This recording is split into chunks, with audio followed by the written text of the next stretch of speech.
Saat suami ajak aku dan ibuku pulang kampung ke rumah mertua. Sesampainya di sana mertua malah bilang begini. Saat itu juga aku langsung minta pulang. Halo Bunda. Semoga Bunda semuanya dalam keadaan sehat dan bahagia ya. Sebelum masuk ke ceritanya, jangan lupa like, komen dan subscribe channel ini ya. Selamat menonton. Senja itu mulai menyapu langit kota Yogyakarta, mengecatnya dengan jingga dan ungu yang lembut. Aku, Nindya, duduk di beranda rumah kami sambil menikmati teh hangat, menunggu Mas Raka pulang dari kantor. Pikiranku melayang kepada ibu yang tinggal sendirian di seberang kota. Sejak ayah meninggal tahun lalu, dia terasa semakin sunyi. Aku berjanji akan lebih sering menengoknya. Suara derit pintu pagar membuyarkan lamunanku. Mas Raka muncul dengan senyum lebar yang khas, tapi matanya berbinar dengan sesuatu yang lebih dari sekadar kegembiraan setelah seharian bekerja. Nin, aku pulang, sapanya sambil mencium keningku. Dia duduk di kursi di sebelahku, mengambil napas dalam-dalam seolah mengumpulkan keberanian. Aku ada ide, nih, katanya, memecah keheningan yang nyaman antara kami. Tangannya yang hangat menutupi tanganku. Aku sudah berpikir beberapa hari ini. Bagaimana kalau akhir pekan depan kita pulang kampung ke Blora? Sudah lama kita tidak menjenguk orang tuaku. Dadaku langsung berdebar-debar. Bukan karena antisipasi yang menyenangkan, tapi karena kecemasan yang langsung menyergap. Hubunganku dengan mertua, terutama ibunya Mas Raka, ibarat jalan berbatu yang tak pernah benar-benar mulus. Setiap kunjungan adalah sebuah ujian ketahanan diri, di mana setiap gerak-gerikku, dari cara menyajikan teh hingga cara menyapa tetangga, selalu mendapat koreksi. Mereka pasti rindu, terutama ibu. Lanjut Mas Raka sebelum aku sempat menjawab. Lalu, dengan nada yang berusaha ringan, dia menambahkan poin yang sepertinya sudah dipersiapkannya. Dan, bagaimana kalau kita ajak ibumu sekalian? Biar beliau jalan-jalan, ganti suasana. Kasihan, Nin, dia di rumah terus sendirian. Aku yakin pemandangan sawah dan udara segar di Blora akan menyehatkan untuknya. Aku memandangnya, mencoba membaca apa yang ada di balik mata hangatnya. Apakah dia benar-benar tidak menyadari ketegangan yang selalu terjadi antara aku dan ibunya? Ataukah dia berharap dengan mengajak ibuku, suasana akan menjadi berbeda? Atau yang lebih buruk, apakah ini permintaan halus dari ibunya untuk memperkenalkan ibuku pada cara hidup mereka? Mas. Batinku bergolak. Di satu sisi, aku ingin ibuku bahagia, keluar dari kesendiriannya. Pemandangan hijau persawahan Blora memang indah, dan beliau pasti akan senang. Tapi di sisi lain, membawanya ke lingkungan di mana putrinya sering direndahkan, itu risiko yang besar. Kamu khawatir dengan ibu, ya? Tanya Mas Raka, seolah bisa membaca pikiranku. Aku janji akan membuatnya nyaman. Aku akan temani beliau jalan-jalan melihat kebun jati jika ibu sibuk dengan urusan lain. Kata-katanya terhenti sejenak, dan kami berdua tahu, urusan lain, itu maksudnya apa. Aku tahu ibu bisa cukup menuntut. Akunya akhirnya, dengan suara rendah. Tapi Nin, dia sudah tua. Dan ayah di rumah juga sudah mulai rindu. Tolong, Nin, untuk aku, dan untuk ibumu juga. Kalimat terakhirnya itulah yang meluluhkan batinku. Aku melihat harapan dan sedikit permohonan di matanya. Dia mencintai ibuku seperti anak sendiri, dan niatnya tulus. Mungkin, dengan keberadaan ibuku, mertua akan bersikap lebih baik. Mungkin ini kesempatan untuk memperbaiki hubungan. Atau mungkin, sekali lagi aku terlalu berharap. Aku menarik napas panjang, menyerahkan nasibku pada ketidakpastian.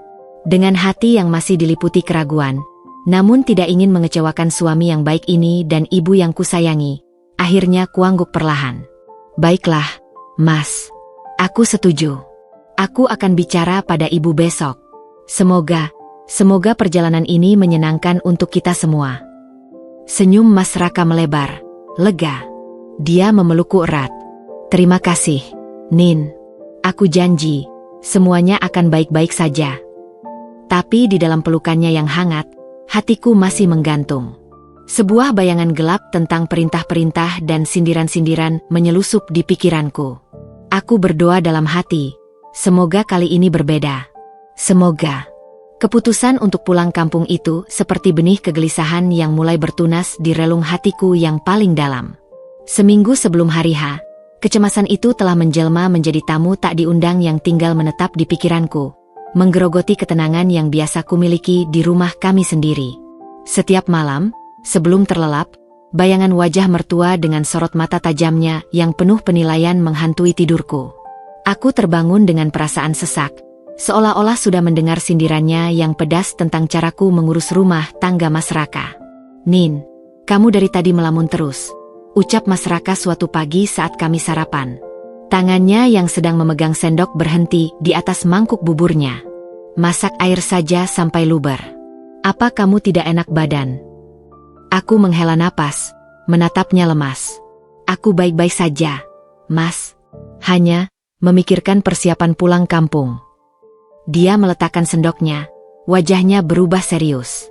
"Kamu masih khawatir dengan ibu, ya?" katanya, menyebutkan ibunya dengan nada yang membuatku tahu dia memahami sumber kegelisahanku. "Bukan hanya khawatir, Raka," jawabku, jarang memanggilnya langsung dengan namanya seperti itu. Itu menandakan betapa seriusnya perasaanku. Aku seperti prajurit yang akan memasuki medan pertempuran. Setiap kunjungan ke Blora adalah ujian. Masakanku kurang bumbu, cara mendidikku, meski kita belum punya anak, sudah dinilai terlalu modern. Latar belakang keluargaku yang orang kota dianggap tidak tahu adat. Aku lelah selalu merasa tidak cukup. Mas Raka terdiam sejenak, matanya menatapku dengan penuh penyesalan. "Aku tahu, sayang. Aku tahu itu tidak mudah. Tapi ibu, dia sudah tua. Pola pikirnya memang begitu. Dia dibesarkan dengan cara yang keras." Dia berusaha membelanya, tapi nada suaranya lemah. "Itu bukan alasan untuk memperlakukan orang lain dengan keras juga, Raka. Aku menghormatinya sebagai ibumu, tapi kadang-kadang rasanya ingin berteriak, memberitahunya bahwa aku juga adalah seseorang dengan harga diri." Aku bangkit dari kursi dan berjalan ke jendela, memandang taman kecil di depan rumah yang selalu memberiku ketenangan. "Dan sekarang kita akan membawa ibuku ke sana. Aku takut, Raka. Aku takut dia akan memperlakukan ibuku dengan cara yang sama. Ibuku sudah sepuh, dia tidak sekuat dulu. Aku tidak ingin hatinya disakiti." Mas Raka mendekatiku, merengkuh pundakku dari belakang. "Aku janji akan melindungi kalian berdua. Jika ibu mulai berlebihan, aku akan berbicara. Untuk kali ini, aku berjanji." Aku ingin mempercayainya. Sungguh. Tapi sejarah membuktikan bahwa di hadapan ibunya, Mas Raka seringkali berubah menjadi anak lelaki yang penuh hormat dan, terkadang, terlalu penurut. Kekhawatiranku itu pula yang akhirnya kusampaikan kepada ibuku ketika aku menengoknya di tengah minggu itu. Kami duduk di beranda rumahnya yang sederhana, ditemani teh dan pisang goreng buatannya. "Ibu, akhir pekan ini kami rencananya pulang kampung ke Blora. Mas Raka ingin mengajak ibu ikut," kataku, berusaha terdengar riang. Wajah ibuku bersinar. "Wah, sudah lama ibu tidak keluar kota. Pemandangan sawah pasti indah ya, Nin?" "Ya, Bu," jawabku singkat. "Tapi ibu, dengan naluri seorang ibu, bisa merasakan sesuatu yang mengganjal." "Ada apa, Nin? Kamu seperti punya beban." Tangannya yang berkerut namun hangat menutupi tanganku. Aku menunduk, berusaha mencari kata-kata yang tepat. "Hubungan aku dengan mertua tidak selalu mulus, Bu. Dia cukup kritis." Ibu tersenyum, sebuah senyum yang penuh dengan kebijaksanaan hidup yang telah dilaluinya. "Nindya, sayang, ibu sudah lama hidup. Setiap keluarga punya dinamikanya sendiri. Mertuamu mungkin memang keras, tapi selama Mas Raka baik dan mencintaimu, itu yang utama. Tapi ibu, dia bisa berkata-kata yang menyakitkan. Aku khawatir." Ibu memotongku lembut. "Bersabar, Nin. Dia adalah ibunya Mas Raka. Selama kata-katanya tidak melampaui batas, telinga kanan masuk, telinga kiri keluar. Ibu akan ada di sana untukmu. Kita hadapi bersama." Mendengar kata-katanya, mataku berkaca-kaca. Ibu selalu menjadi sumber kekuatanku. Tapi justru karena itulah, Aku semakin takut membawanya ke situasi yang mungkin akan membuatnya sedih. "Jangan khawatirkan ibu," katanya lagi, seolah membaca pikiranku. "Ibu sudah melalui banyak hal. Yang penting, kita jaga sopan santun. Hormatilah mereka, dan mudah-mudahan mereka juga akan menghormati kita." Pesan ibu itu terus terngiang-ngiang di kepalaku sepanjang sisa minggu itu. Aku berusaha mempersiapkan mental, membangun benteng pertahanan di dalam hatiku. Aku membeli beberapa buah tangan dan kue untuk oleh-oleh, berharap sedikit bisa mencairkan suasana. Tapi di balik semua persiapan lahir itu, batinku masih bergolak. Aku seperti sedang menuju sebuah pertempuran di mana aku tidak tahu apakah aku akan kembali dengan selamat, atau dengan luka-luka yang lebih dalam dari sebelumnya. Dan yang paling kutakutkan, kali ini aku tidak sendirian. Aku membawa ibuku yang kucintai ke dalam medan perang itu. Mobil yang kami tumpangi akhirnya melambat, meninggalkan jalan aspal mulus dan mulai bergerak pelan di atas jalan kampung yang berbatu. Di kiri kanan, hamparan sawah hijau membentang luas, diselingi oleh barisan pohon jati yang kokoh. Udara pagi yang segar dan bersih seharusnya menenangkan, namun dadaku justru semakin berdebar kencang. Setiap meter yang kami lalui seakan membawaku semakin dekat ke sebuah gerbang pengadilan yang tak kuinginkan. "Sebentar lagi sampai," ucap Mas Raka dengan suara riang, tangannya menepuk pahaku dengan lembut. "Lihat, Bu," dia menoleh ke arah kursi belakang. "Pemandangannya indah, ya?" Ibu yang duduk di belakang tersenyum, matanya berbinar menikmati pemandangan yang asing baginya. "Sangat indah, Raka." Ibu jadi teringat kampung halaman ibu dulu. Aku mencoba untuk ikut tersenyum, namun rasanya seperti memakai topeng. Hatiku semakin cemaskan ketika sebuah rumah panggung kayu berwarna coklat tua, dengan teras lebar yang dipakai ukiran sederhana, mulai tampak di ujung jalan. Itu dia. Rumah yang selalu hadir dalam kegelisahanku. Mas Raka memarkir mobil di halaman berumput di depan rumah. Sebelum kami sempat turun, dua sosok sudah muncul di teras. Mertua, seorang wanita dengan postur tegap dan rambut yang telah memutih seluruhnya, yang disanggul rapi. Wajahnya yang keriput tidak menunjukkan ekspresi apapun, tapi matanya yang tajam seperti elang langsung menyapu kami. Di sampingnya, ayah mertua yang lebih pendiam, dengan wajah yang lebih lembut, mengangguk pada kami. "Sudah sampai juga," sambut mertua, suaranya datar tanpa nada kegembiraan. Dia turun dari teras, mendekati Mas Raka yang baru saja keluar dari mobil. Mereka berpelukan, dan untuk sesaat, wajah mertua melunak. Tapi kemudian, matanya beralih kepadaku yang sedang membuka pintu mobil, dan kemudian ke ibu yang berusaha turun dengan hati-hati. Sorot matanya berubah, menjadi lebih tajam, lebih menghakimi. Dia melepaskan pelukan dari Mas Raka dan berkata dengan nada yang membuat darahku membeku, "Istrimu dan ibunya ikut, Raka." Kalimat itu menggantung di udara, berat dan menusuk. Itu bukan sebuah pertanyaan. Itu sebuah pernyataan yang penuh dengan makna tersirat. Apa yang mereka lakukan di sini? Mereka tidak diundang. Aku melihat wajah Mas Raka merah padam. Dia terlihat tidak nyaman, tapi seperti biasanya, dia berusaha mencairkan suasana dengan keramahan. "Iya, Bu," jawabnya, berusaha tersenyum. "Aku ajak ibu mertua jalan-jalan sekalian. Biar beliau lihat-lihat Blora." Mertua tidak langsung menanggapi. Dia mendekati ibu, matanya dari ujung kepala hingga kaki, seakan menilai setiap detail pakaian dan penampilan ibu. "Oh, ya?" ucapnya akhirnya, dengan nada yang merendahkan. "Selamat datang. Maaf saja, rumah kami orang desa tidak sebagus rumah di kota." Ibu, dengan sikap santun yang tak tergoyahkan, tersenyum lembut dan sedikit membungkuk memberi hormat. "Terima kasih atas sambutannya, Bu. Rumah ini sangat cantik dan terasa sangat damai." Mertua hanya mendengus, lalu berbalik dan berjalan masuk ke rumah tanpa memedulikan kami lebih lanjut. Ayah mertua mendekat, menjabat tangan ibu dengan hangat. "Selamat datang, Ibu. Silakan masuk dan beristirahat. Perjalanan dari Yogya pasti melelahkan."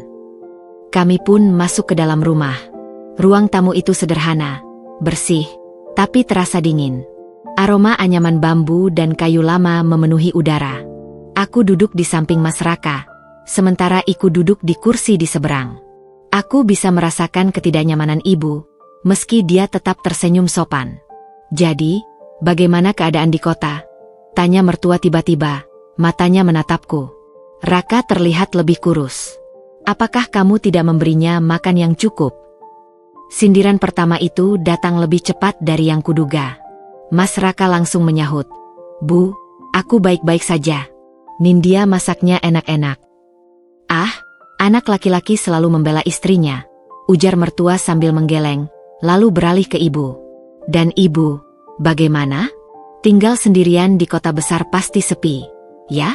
Tidak seperti di sini, tetangga seperti keluarga." Aku tahu apa yang dia lakukan.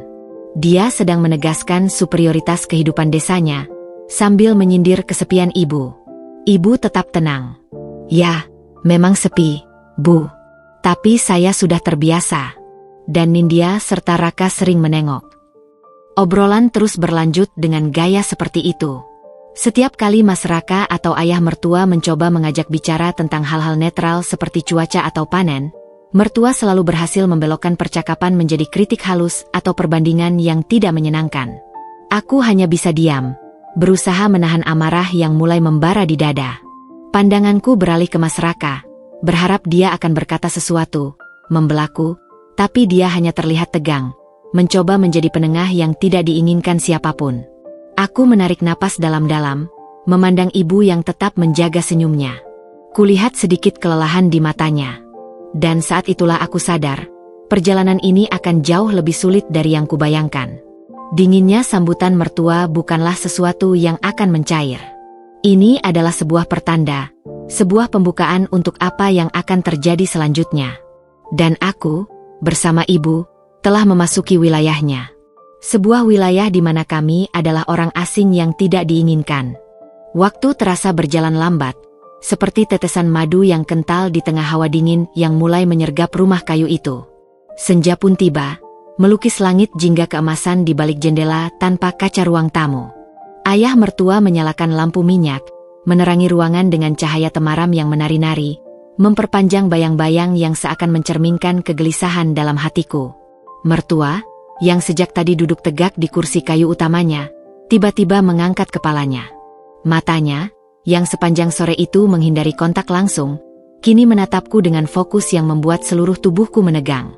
Rasanya seperti menjadi mangsa yang sedang diawasi oleh pemangsa yang sabar. Suasana yang sudah rapuh seketika menjadi genting.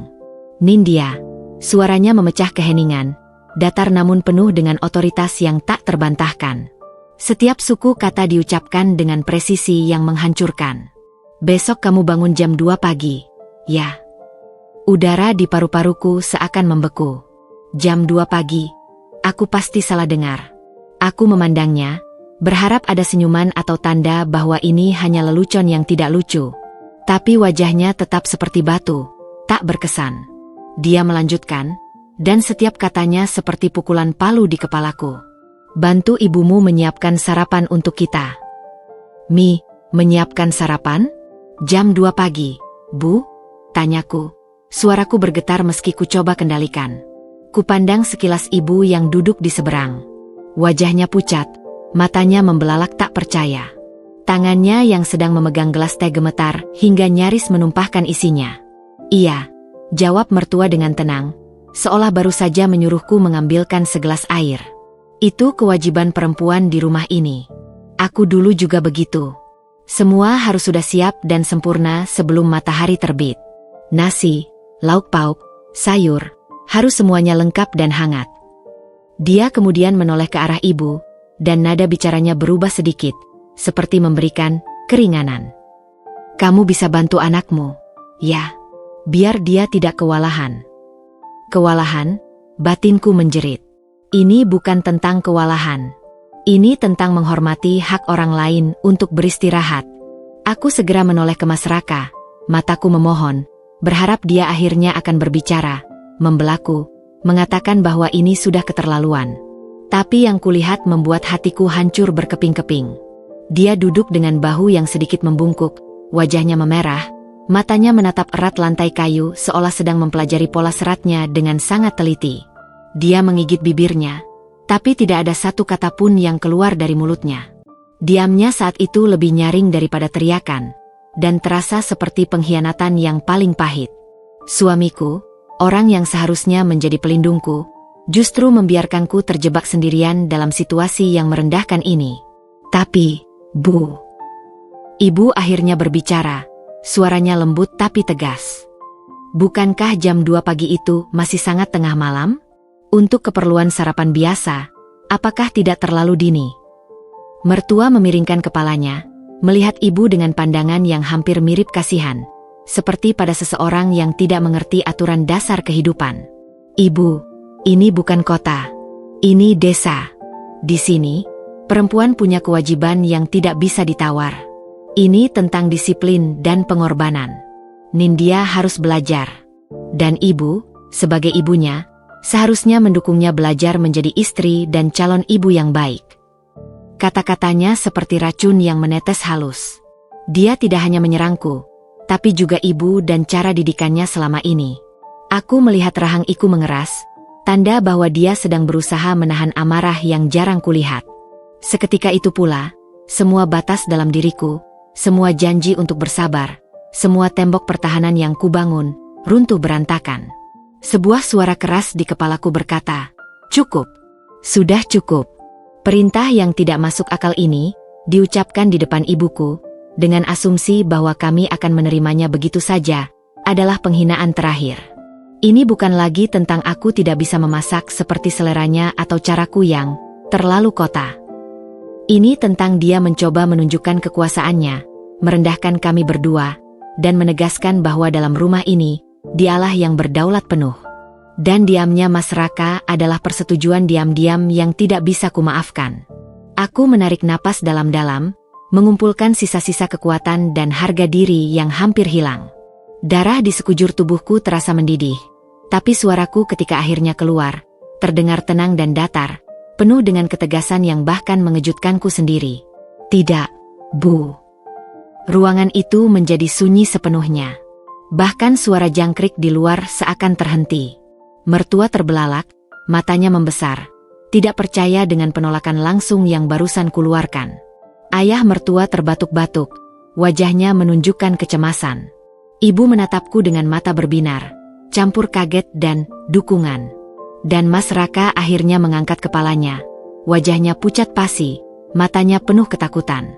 "Apa?" desis mertua, suaranya bergetar karena kemarahan yang tertahan. Aku bilang, "Tidak." Ucapku, menatapnya langsung tanpa ragu. "Aku tidak akan bangun jam 2 pagi hanya untuk menyiapkan sarapan. Itu tidak masuk akal dan tidak menghormati waktu istirahatku, dan juga ibu."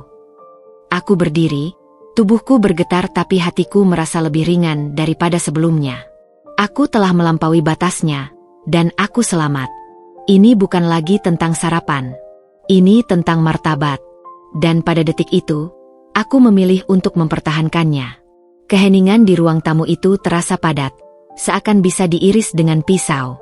Lampu minyak di sudut ruangan sepertinya bahkan berhenti berkedip, membeku oleh ketegangan yang tiba-tiba memenuhi udara.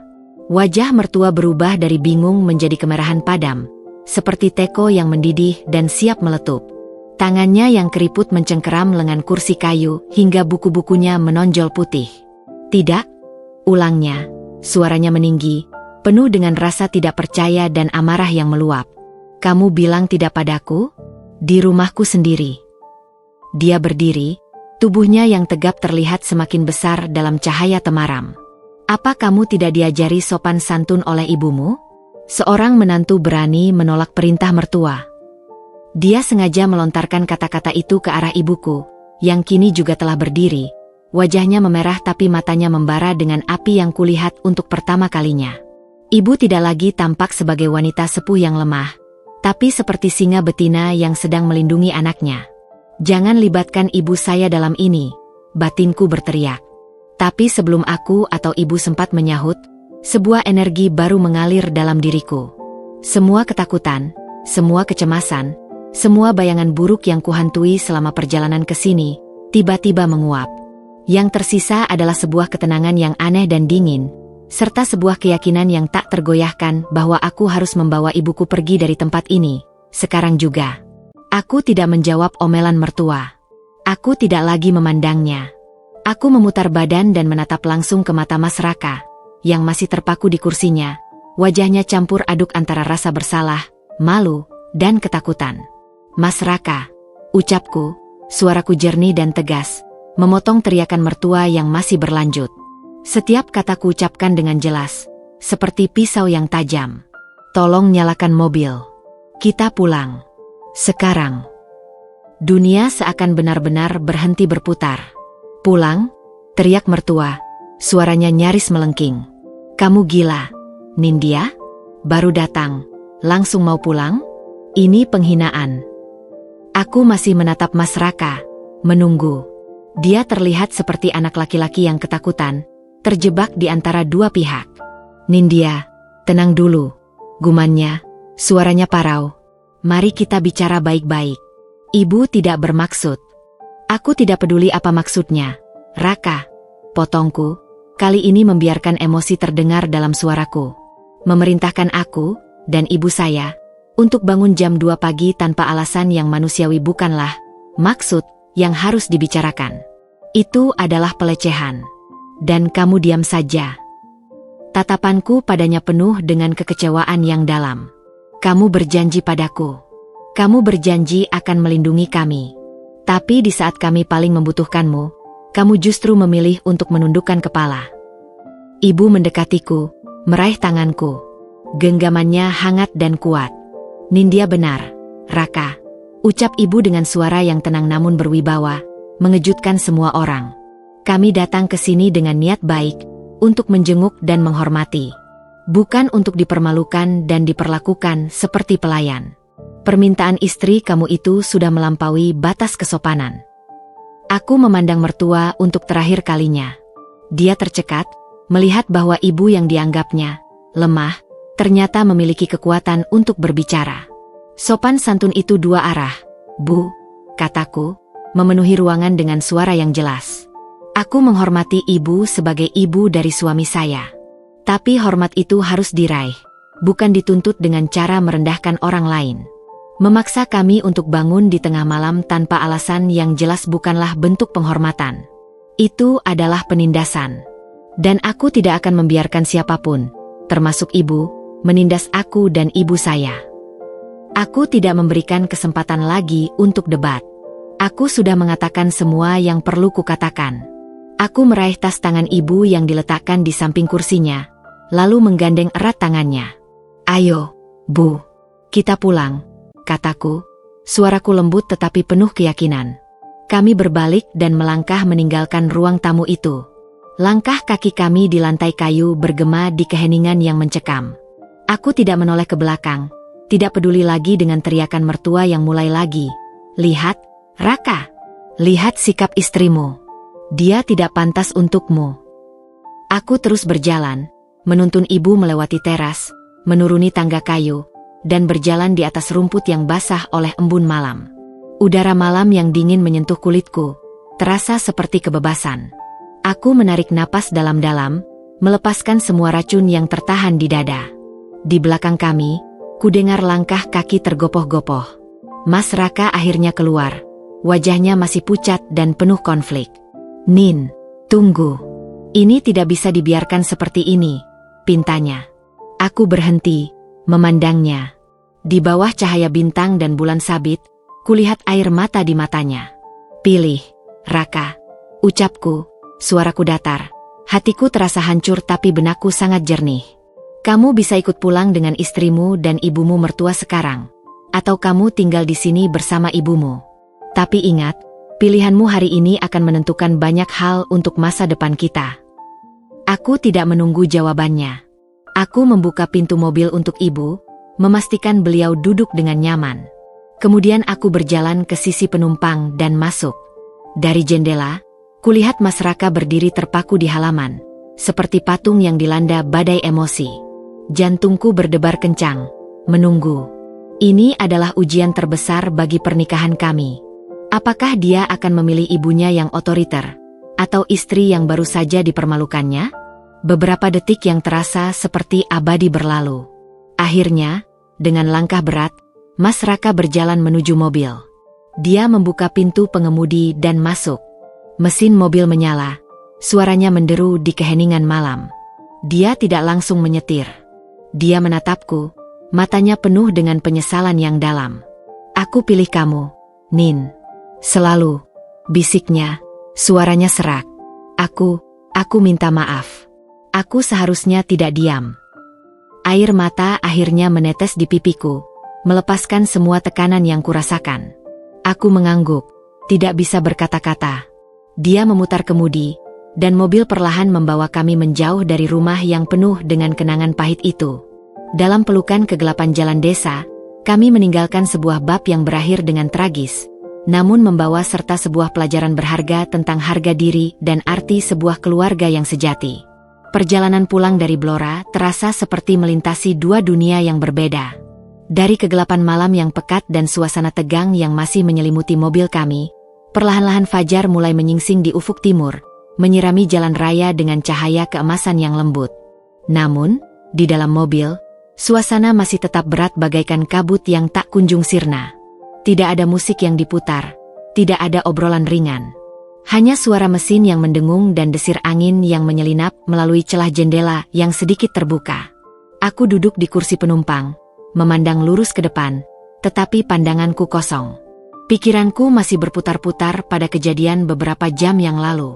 Wajah mertua yang penuh kemarahan dan ketidakpercayaan, tatapan ayah mertua yang penuh penyesalan, dan terutama, diamnya Mas Raka yang sempat membuat hatiku hancur berkeping-keping.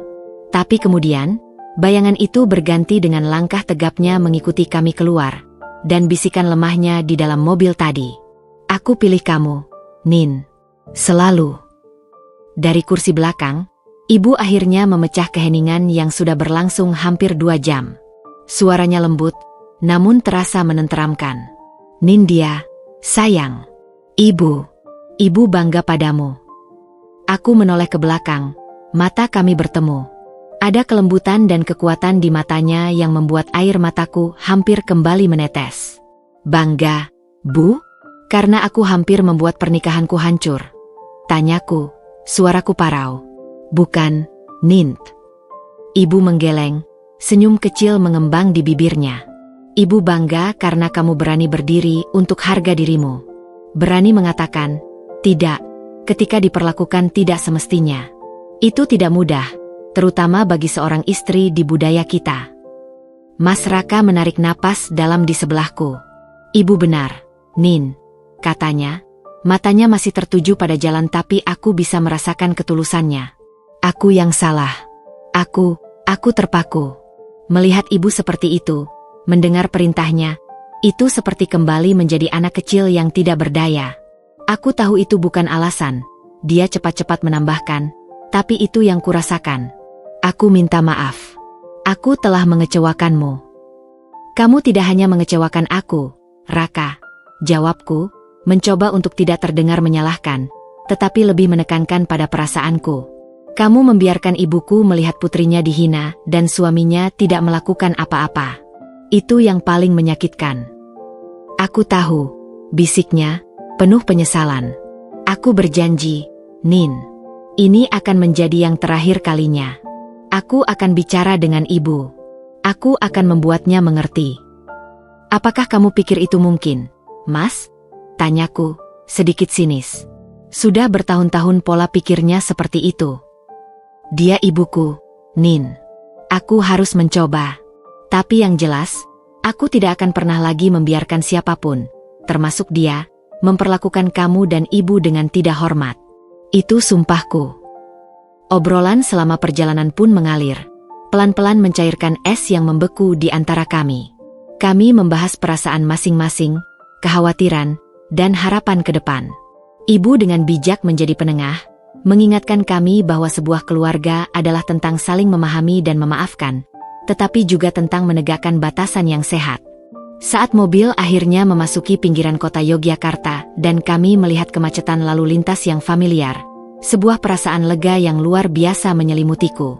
Kami telah kembali ke rumah kami, ke kehidupan kami, jauh dari tekanan dan aturan tidak masuk akal di rumah mertua. Sesampainya di rumah, kami seperti menghirup udara kebebasan. Rumah kami yang sederhana terasa begitu hangat dan damai. Ibu langsung masuk ke dapur dan mulai memanaskan air untuk teh, seolah-olah kembali ke ritualnya yang menenangkan. Ayo, ibu buatkan kalian teh hangat. Dan, bagaimana kalau ibu masak nasi goreng kesukaan Nindya untuk sarapan? Tawarnya dengan senyum. Biarkan aku yang bantu, Bu, ucapku, ingin merasakan kedekatan itu.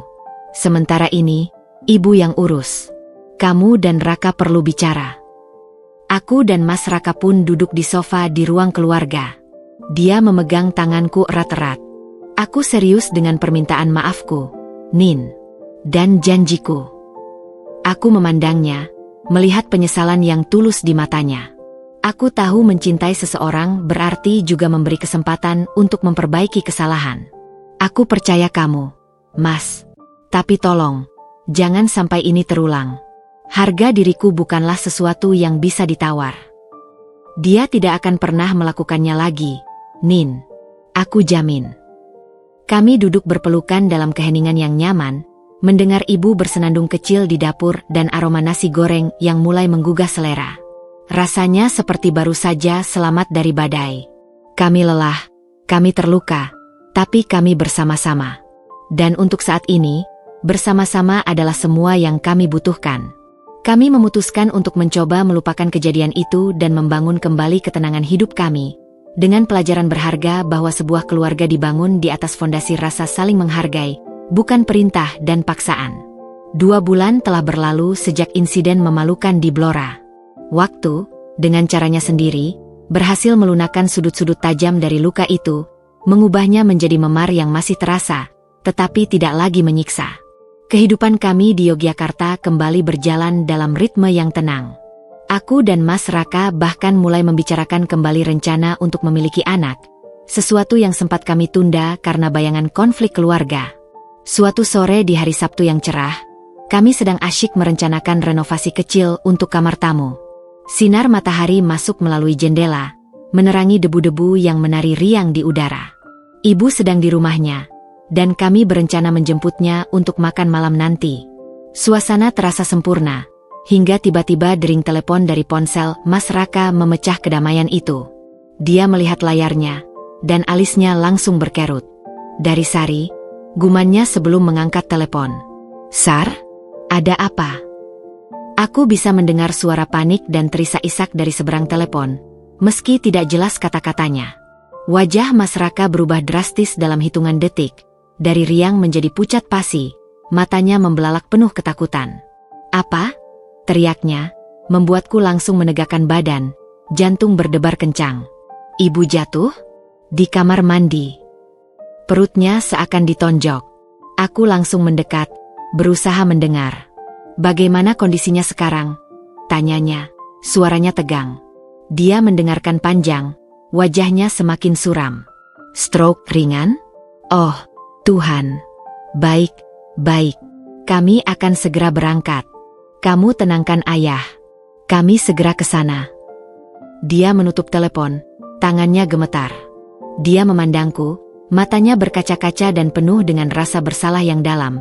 Seolah kejadian ini adalah konsekuensi langsung dari kepergian kami yang dramatis 2 bulan lalu. Nin. Suaranya terputus-putus.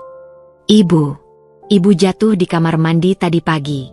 Tetangga yang menemukan karena mendengar teriakan ayah.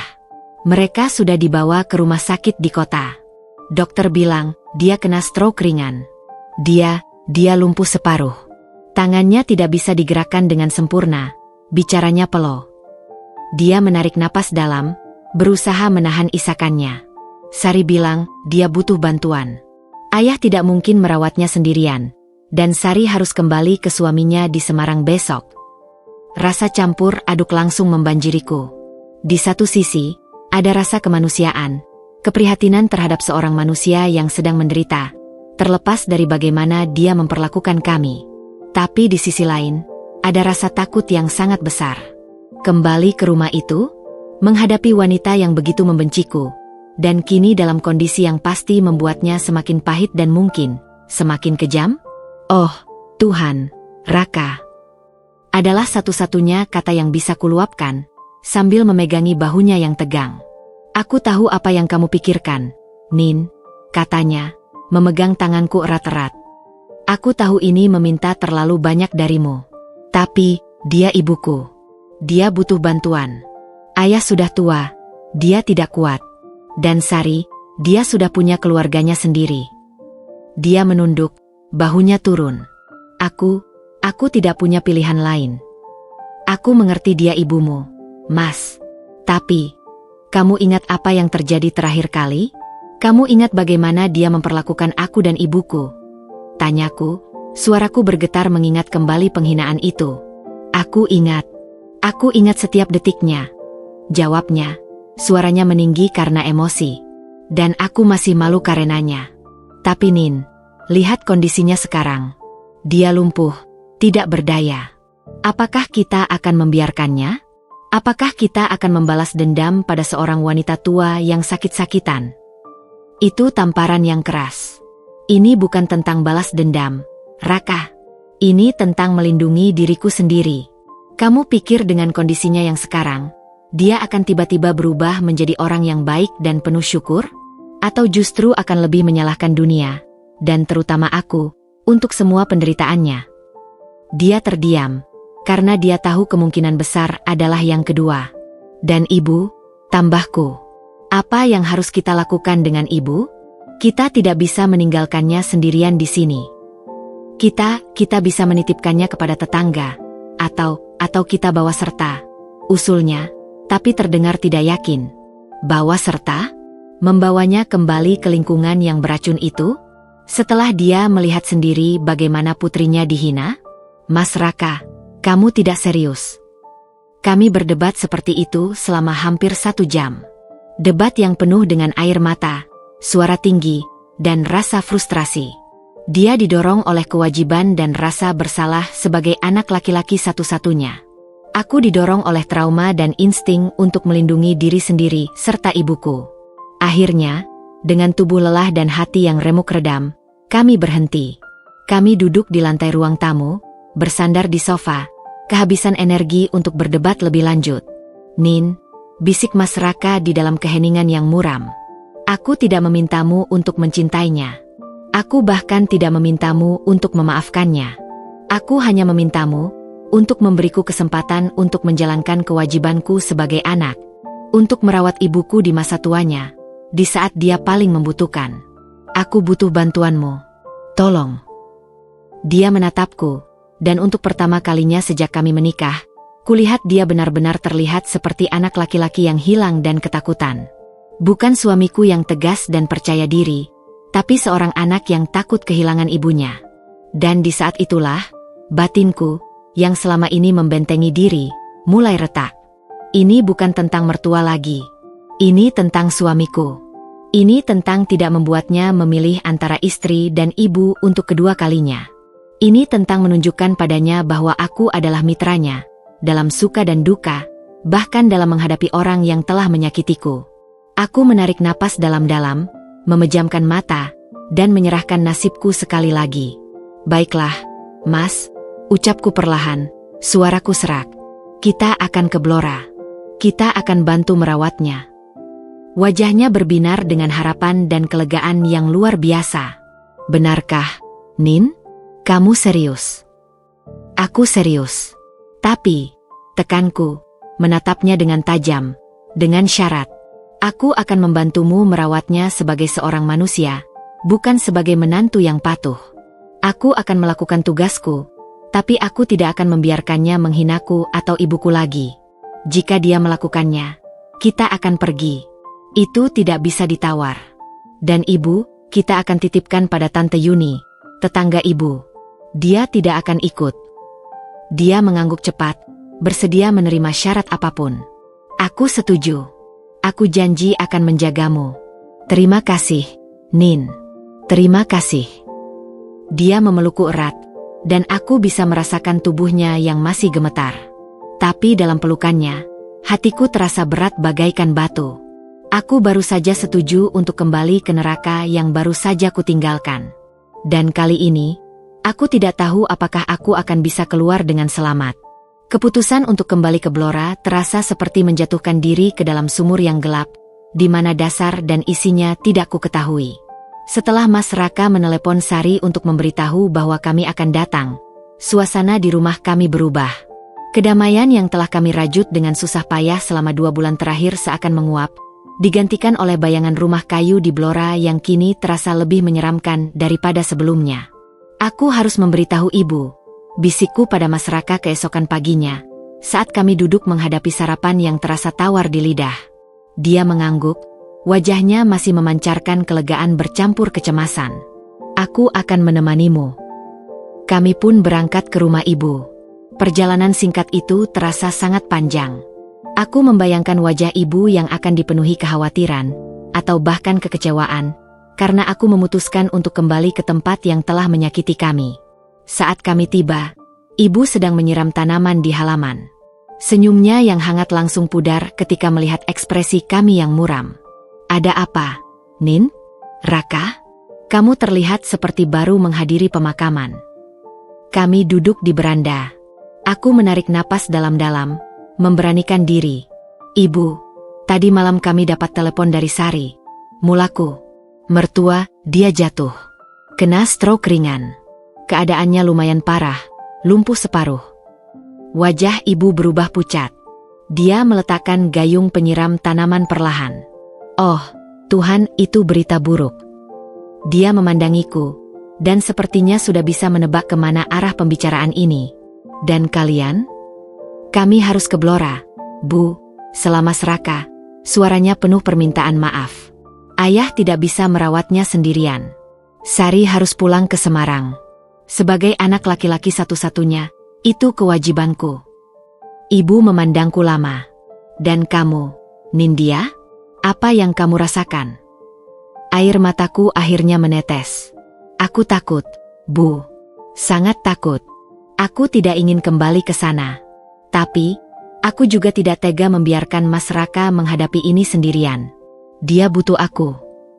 Ibu menghela napas panjang, matanya memandang jauh ke depan. Ruangan menjadi sunyi. Hanya terdengar kicau burung di pagi hari. Akhirnya, ucap ibu dengan suara lembut namun tegas. Kamu harus memutuskan dengan hatimu, Nin. Apakah kamu bisa melakukannya tanpa rasa itu menggerogoti dirimu dari dalam? Amarah dan ketakutan adalah beban yang berat untuk dibawa sambil merawat orang sakit. Aku tahu, Bu. Tapi aku juga tidak ingin menyesal nantinya jika terjadi sesuatu yang lebih buruk padanya. Dan aku tidak melakukan apa-apa. Itu akan membebani pernikahanku. Benar, sahut ibu. Lalu dia menatap Mas Raka. Dan kamu, Raka? Apa yang akan kamu lakukan untuk melindungi istri kamu? Karena membawanya kembali ke situasi itu adalah sebuah risiko besar baginya. Mas Raka duduk lebih tegak. Aku berjanji, Ibu. Aku akan selalu berada di sisi Nindya. Jika ibu mulai berkata atau berbuat yang tidak semestinya, aku akan menegurnya. Kami akan tinggal di sana selama yang diperlukan untuk menstabilkan kondisi ibu, lalu kami akan mencari pengasuh atau alternatif lain. Ini bukan tentang Nindya menyerah pada aturan ibu. Ini tentang kami sebagai sebuah keluarga membantu orang tua yang sedang sakit. Ibu mengamati kami berdua, seolah-olah menimbang-nimbang komitmen dan ketulusan kami. Baik, ucap ibu akhirnya. Jika itu keputusan kalian, ibu mendukung. Tapi ingat, Nindya, kamu pergi ke sana sebagai orang yang membantu, bukan sebagai orang yang menyerah. Jangan biarkan siapapun, dalam kondisi apapun, merendahkan harga dirimu lagi. Kamu sudah membuktikan sekali bahwa kamu bisa berdiri tegak. Jangan lupakan kekuatan itu. Ibu kemudian berpaling ke Mas Raka. Dan kamu, jaga istri kamu baik-baik. Dia adalah harta berharga yang bersedia melakukan sesuatu yang sangat sulit baginya demi kamu dan keluargamu. Jangan sia-siakan pengorbanannya. Tidak akan, Ibu. Aku berjanji, jawab Mas Raka dengan suara mantap. Keputusan itu akhirnya resmi. Aku merasa sedikit lega karena mendapat restu dari ibu, meski ketakutan itu tidak pernah benar-benar hilang. Kami akan menitipkan ibu pada Tante Yuni selama kami pergi, kataku pada ibu. Aku sudah telepon beliau, dan dia setuju. Ibu mengangguk. Ibu baik-baik saja di sini. Yang penting kalian berdua kompak dan saling menjaga. Pulang dari rumah ibu, kami mulai mempersiapkan keberangkatan. Rasanya aneh sekali. 2 bulan lalu, kami kabur dari Blora dengan perasaan terluka dan marah. Kini, kami kembali dengan membawa koper yang penuh dengan kecemasan dan ketidakpastian. Malam sebelum keberangkatan, aku tidak bisa tidur. Aku berdiri di jendela kamar, memandang bulan purnama yang bersinar terang. Tidak bisa tidur. Suara Mas Raka dari belakang. Tangannya merangkul pinggangku. Aku memikirkan dia. Bisikku. Bagaimana keadaannya sekarang? Apakah dia masih akan membenciku? Atau justru akan lebih membenciku karena melihatku dalam kondisi lemahnya? Kita tidak akan tahu sampai kita sampai di sana, Nin, jawabnya, mengecup pundakku. Tapi apapun yang terjadi, kita akan hadapi bersama. Aku tidak akan membiarkanmu sendirian lagi. Aku mendekatkan diri padanya, mencari kekuatan dalam pelukannya. Besok, kami akan memasuki sekali lagi rumah yang penuh dengan kenangan pahit. Tapi kali ini, aku bertekad untuk tidak pergi sebagai korban. Aku akan pergi sebagai seorang istri yang mendukung suaminya, seorang wanita yang melakukan kewajiban kemanusiaan, dengan mata terbuka dan harga diri yang tetap terjaga. Itu adalah satu-satunya cara agar aku bisa melewati semua ini tanpa kehilangan diriku sendiri. Mobil yang sama, jalan yang sama, bahkan pohon jati yang sama menyambut kedatangan kami. Namun, kali ini suasana di dalam mobil terasa jauh lebih berat dan muram daripada 2 bulan sebelumnya. Aku duduk di samping Mas Raka, tangan terkepal erat di atas pangkuanku, berusaha menenangkan detak jantung yang berdegup kencang bagai genderang perang. Setiap kilometer yang kami lalui seakan membawaku semakin dekat ke sebuah penjara yang pintunya telah kubuka dengan sukarela. Saat rumah panggung kayu itu akhirnya tampak, ada sebuah ambulans yang sedang parkir di depannya. Pemandangan itu membuatku tersentak. Realitas penyakit mertua tiba-tiba menjadi sangat nyata dan konkret. Sepertinya baru saja ada perawat yang datang. Gumam Mas Raka, wajahnya pucat. Kami turun dari mobil. Udara Blora yang biasanya segar, hari ini terasa pengap dan menyesakan. Sebelum kami sempat mengetuk pintu, Sari yang terlihat sangat lelah dan stres menyambut kami. "Kak, Nindya," sapanya, wajahnya lega sekali melihat kami. Akhirnya, ibu baru saja disuntik dan sekarang tertidur. Ayah di dalam. "Bagaimana kondisinya, Sar?" tanya Mas Raka, langsung mengambil peran sebagai anak tertua. Sari menghela napas panjang. Fisiknya perlahan membaik, tapi sikapnya, "Kak, semakin parah." Dia marah-marah terus, frustasi karena tidak bisa melakukan apa-apa sendiri. Perawat saja sampai ditegur habis-habisan karena katanya memijat terlalu keras. Dia kemudian menoleh padaku, matanya memohon. "Nindya, makasih ya sudah mau datang. Aku tahu ini tidak mudah bagimu." Aku hanya bisa mengangguk, tidak percaya diri untuk berkata-kata. Kami masuk ke dalam rumah. Suasana di dalam gelap dan pengap, seolah-olah penyakit mertua telah menebarkan aura kesedihan ke seluruh penjuru ruangan. Ayah mertua duduk di kursi tua di sudut ruangan. Wajahnya tampak 10 tahun lebih tua dari terakhir kali kami bertemu. Dia bangun dan memeluk Mas Raka erat-erat. "Anakku," bisiknya, suaranya parau. Lalu dia memandangku, dan untuk pertama kalinya, kulihat rasa terima kasih yang tulus di matanya. "Nindya, terima kasih sudah datang." "Sama-sama, Pak," jawabku sopan, hati masih bergetar. Saat itulah, dari kamar tidur, terdengar suara lemah namun penuh iritasi. "Siapa di luar?" "Itu suara Raka? Kenapa tidak masuk?" Tidak mau menjenguk ibunya sendiri. Mas Raka segera bergegas masuk ke kamar, dan aku mengikutinya dari belakang dengan langkah berat. Pemandangan di kamar itu menyentuh kalbu, tapi juga mengerikan.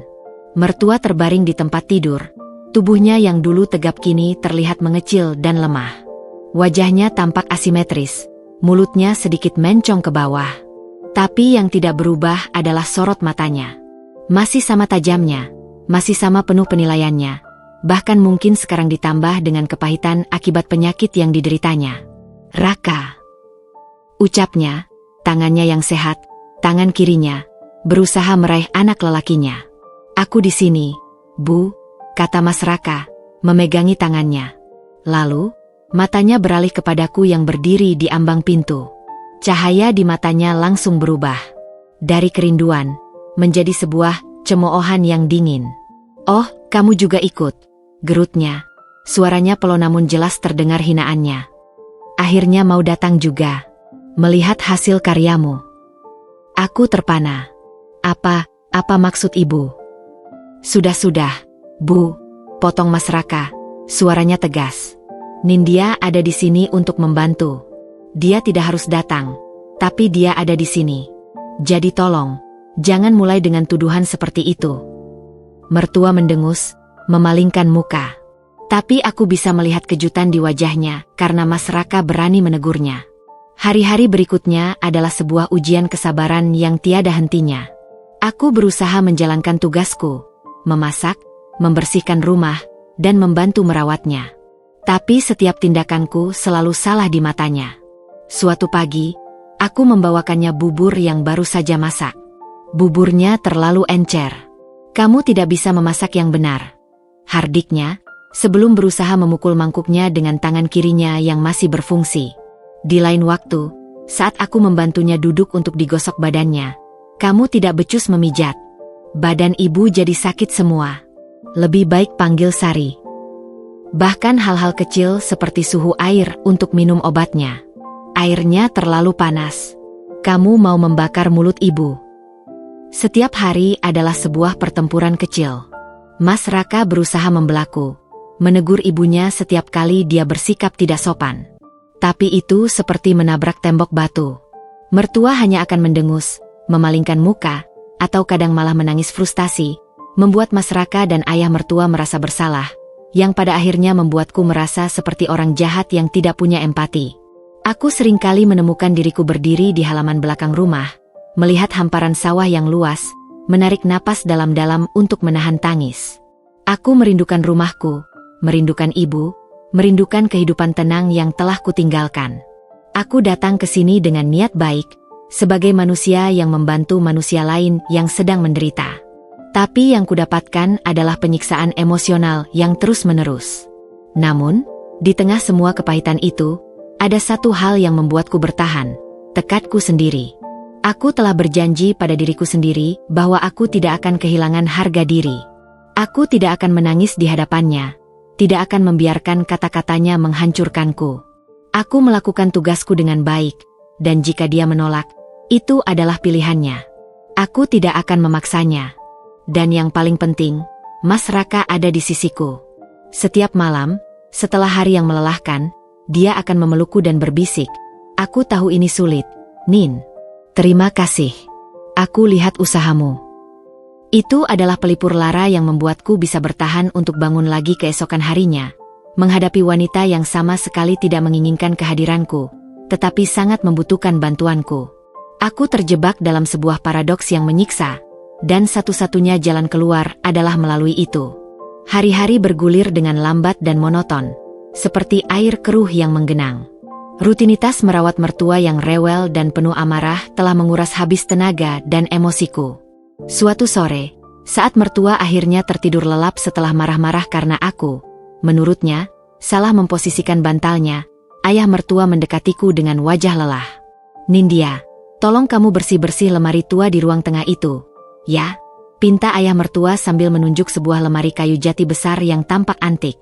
Sudah lama tidak dibersihkan, dan ibu dulu suka menyimpan barang-barangnya di sana. Mungkin ada yang perlu dibuang atau dirapikan. Aku mengangguk, merasa lega memiliki tugas yang tidak berhubungan langsung dengan mertua. "Baik, Pak." Aku membuka pintu lemari yang berderit itu. Aroma anyaman kayu dan masa lalu yang pekat memenuhi hidungku. Di dalamnya berantakan, tumpukan kain batik lama, beberapa album foto usang, dan berkas-berkas kertas yang sudah menguning.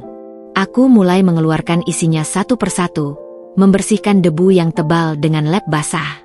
Saat aku merogoh bagian paling dalam, jariku menyentuh sebuah benda keras yang terbungkus kain beludru hitam. Penasaran, aku mengeluarkannya. Itu adalah sebuah buku catatan tua dengan sampul kulit yang sudah retak-retak. Tidak ada tulisan di luarnya. Saat kubuka halaman pertamanya, tulisan tangan yang rapi namun sudah memudar terbentang di hadapanku. Sebuah buku harian. Hati kecilku berkata ini bukan untuk mataku, tapi sebuah dorongan kuat membuatku tidak bisa berhenti. Aku membalik halaman demi halaman. Awalnya berisi catatan-catatan kecil tentang kehidupan sehari-hari sebagai ibu muda. Lalu, semakin aku membacanya, semakin suram isinya. 15 Maret 1978. Hari ini aku dimarahi Ibu Raka. Semoga Allah memberinya tempat yang layak, karena nasi yang kumasak kurang pulen. Dia menyuruhku memasak ulang jam 10 malam. Raka kecil menangis kelaparan, tapi tidak ada yang boleh makan sebelum nasinya sempurna. Aku membeku. Ibu Raka, itu adalah nenek Mas Raka. 22 Juni 1978. Aku dipaksa bangun jam 1 pagi untuk menumbuk beras dan menyiapkan sarapan untuk keluarga besar yang akan berkunjung. Tanganku lecet-lecet. Ketika aku mengeluh pada suamiku, dia hanya bilang, "Bersabarlah, itu tradisi." Tradisi? Apakah tradisi harus menyiksa? Dadaku sesak. Jam 1 pagi, bahkan lebih awal dari perintah yang diberikan padaku. 5 Januari 1979. Hari ini aku dipermalukan di depan tetangga karena katanya bajuku tidak sopan. Aku dipaksa ganti baju di tengah keramaian. Air mataku tidak berhenti mengalir. Aku benci menjadi menantu di rumah ini. Aku berjanji, jika aku punya menantu suatu hari nanti, aku tidak akan. Kalimat terakhir terputus, seolah penulisnya terlalu emosi untuk melanjutkan. Aku terus membalik halaman, hatiku berdebar kencang. Polanya terus berulang. Penghinaan, perendahan, tuntutan yang tidak manusiawi, semua dilakukan oleh nenek Mas Raka kepada mertuaku. Dia adalah korban dari siklus kekejaman yang sama yang kini coba diteruskannya padaku. 30 Agustus 1985. Raka tumbuh menjadi anak yang baik. Aku tidak ingin dia melihat ibunya diperlakukan seperti budak. Aku harus bertahan. Tapi kadang, aku takut. Takut bahwa suatu hari nanti, penderitaanku ini akan membuatku menjadi seperti dia. Menjadi monster seperti ibu mertuaku. Air mataku jatuh menetes-netes, membasahi halaman buku yang usang itu. Menjadi monster seperti ibu mertuaku, kalimat itu bergema dalam kepalaku. Dia menyadarinya. Dia takut akan hal itu. Dan ketakutannya itu menjadi kenyataan. Apa yang kamu baca, Nint? Aku menoleh dengan kaget.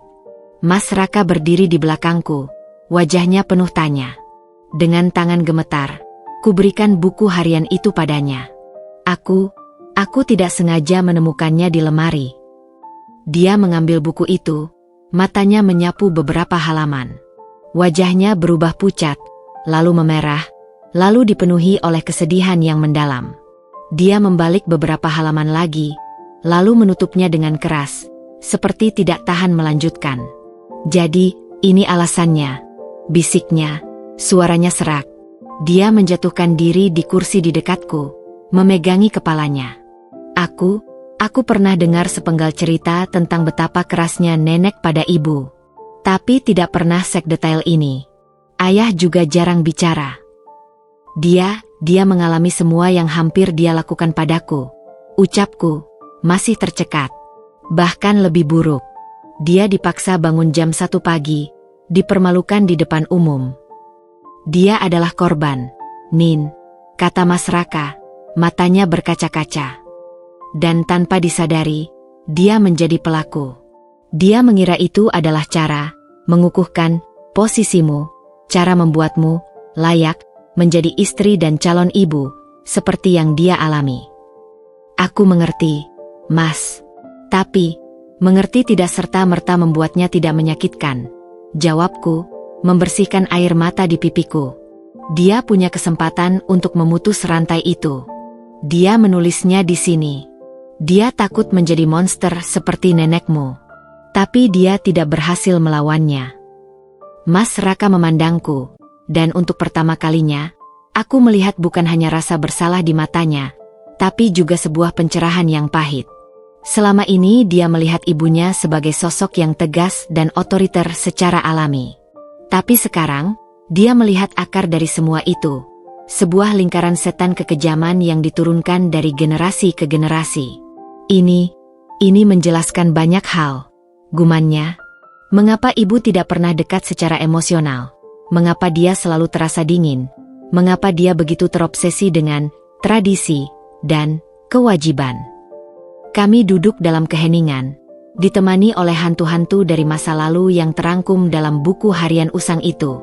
Aku membayangkan mertua sebagai wanita muda yang cantik dan penuh harapan, datang ke rumah ini sebagai pengantin baru, hanya untuk dihancurkan secara perlahan-lahan oleh sistem yang kejam. Lalu, bukannya memutus rantai itu, dia malah mengadopsinya. Mungkin karena itu adalah satu-satunya cara baginya untuk merasa memiliki kekuasaan, setelah bertahun-tahun merasa tidak berdaya. Penemuan ini tidak serta-merta menghapus semua luka dan kemarahanku. Kata-katanya masih menyakitkan, sikapnya masih merendahkan. Tapi sesuatu dalam hatiku bergeser. Aku tidak lagi melihatnya sebagai monster yang jahat secara inheren. Aku melihatnya sebagai produk dari sebuah sistem yang rusak, sebagai seorang korban yang gagal menyembuhkan lukanya dan malah meneruskan luka itu kepada orang lain. Dia bukan lagi si mertua yang jahat dalam pikiranku. Dia adalah Sri, seorang wanita yang pernah punya mimpi, yang patah, dan yang tanpa sadar melanjutkan kepatahannya itu. Dan pengetahuan ini, meski pahit, memberikanku sedikit kekuatan untuk bertahan. Karena aku sekarang memiliki sesuatu yang tidak dia miliki, kesadaran untuk memutus rantai itu. Dan aku berjanji pada diriku sendiri, bahwa apapun yang terjadi, aku tidak akan menjadi seperti dia. Aku tidak akan mewariskan luka ini kepada siapapun. Buku harian usang itu terasa membara di tanganku, seolah menyimpan energi pahit dari masa lalu yang seharusnya terkubur. Aku dan Mas Raka masih duduk terdiam di lantai dekat lemari tua, diselimuti keheningan yang berat. Penemuan itu telah mengubah segalanya, namun tidak ada yang berubah. Suara mertua yang peloh dan penuh tuntutan masih sesekali terdengar dari kamarnya, mengingatkan kami pada realitas yang harus kami hadapi. "Kamu sudah tahu tentang ini, Mas?" tanyaku pelan, memecah kesunyian. Mas Raka menggeleng, matanya masih tertancap pada sampul buku harian yang lapuk. "Tidak sepenuhnya. Aku hanya tahu bahwa hubungan ibu dan nenek tidaklah baik. Nenek adalah wanita yang sangat tegas, bahkan keras. Ayah pernah bilang, dulu nenek sering memarahi ibu di depan umum. Tapi detail seperti ini." Dia mengangkat buku harian itu.